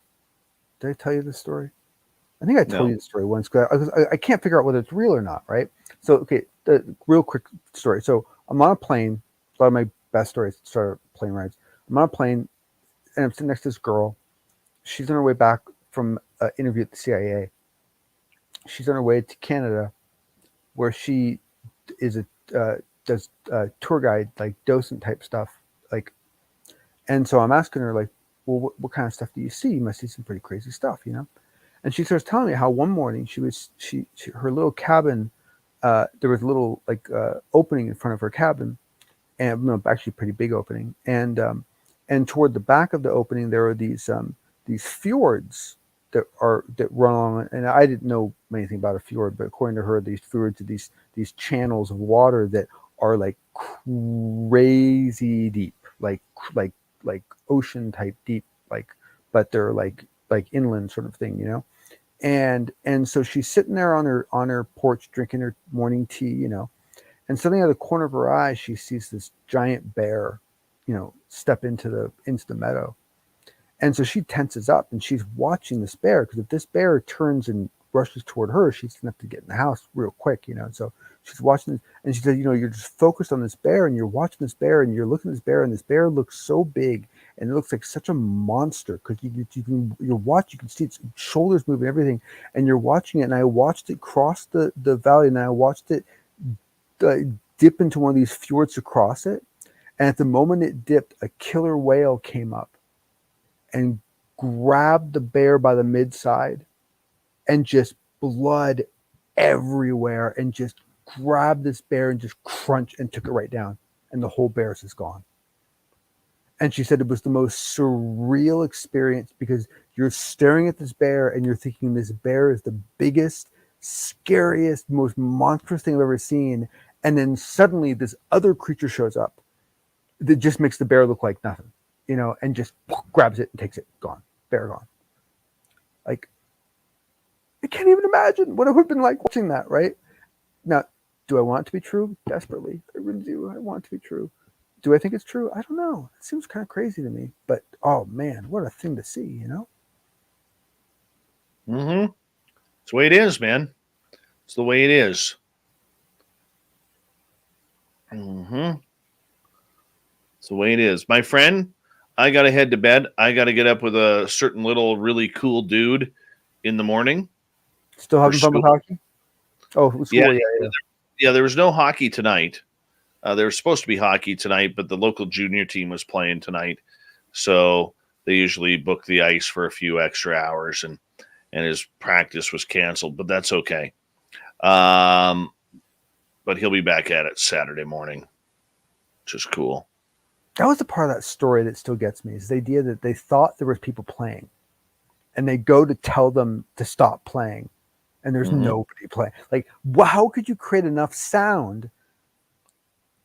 Like, energy, it takes energy to make. Sorry, go ahead. Sorry. Yeah.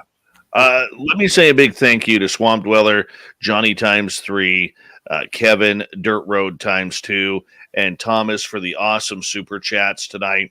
Really appreciate it. Thank you to all the veterans who are tuning on in. We really appreciate you. You always have a safe home here on Spaced Out Radio, and a safe place to chat as well. Thank you to all of our regulars who make this show so much fun on a nightly basis. We're going to do it all again tomorrow night. Swamp Dweller is with us. If you don't mind, and you check out the comments, because we don't remove our comments from the chat room, might have a brand new channel called Canada's Great Unknown. It's like a creepypasta hybrid type channel of true stories that we are trying to get out to all of you. I put the link in the chat room. If you don't mind going over there, clicking on it, hitting that bell. We're trying to build subscribership. We appreciate all our Spaced Out Radio listeners to tune on into that as well. And I think you'll find some really cool, fun stories that both Merle and I have picked up. And of course, don't forget, this weekend, we have Lynn Wallington in at 6 p.m. Pacific, 8 p.m. or 9 p.m. Eastern for 2 hours, Saturday and Sunday on Spaced Out Weekend. And then the after-hour show with John Hudson, Big Willie, Gemma Jade, and the newbie, Thin Lizzie Borden, who's done an amazing job in her first weekend. Awesome. Yeah, she did very well. Very well. Good hair on her, too. Good hair. She's like, shut up, Dave. Shut up already. No, I'm teasing. But anyways, also, Lynn Wallington and I are going to be speaking in San Francisco at UFOCon 2022. You get your tickets at UFOCon2022.com. And then the following month in April, we are having our SOR Vegas fan party at the Golden Nugget on Fremont Street in Las Vegas. We're going to have a awesome time there. I know many of our listeners are going to be going. And we're going to be doing a live show there on the Saturday.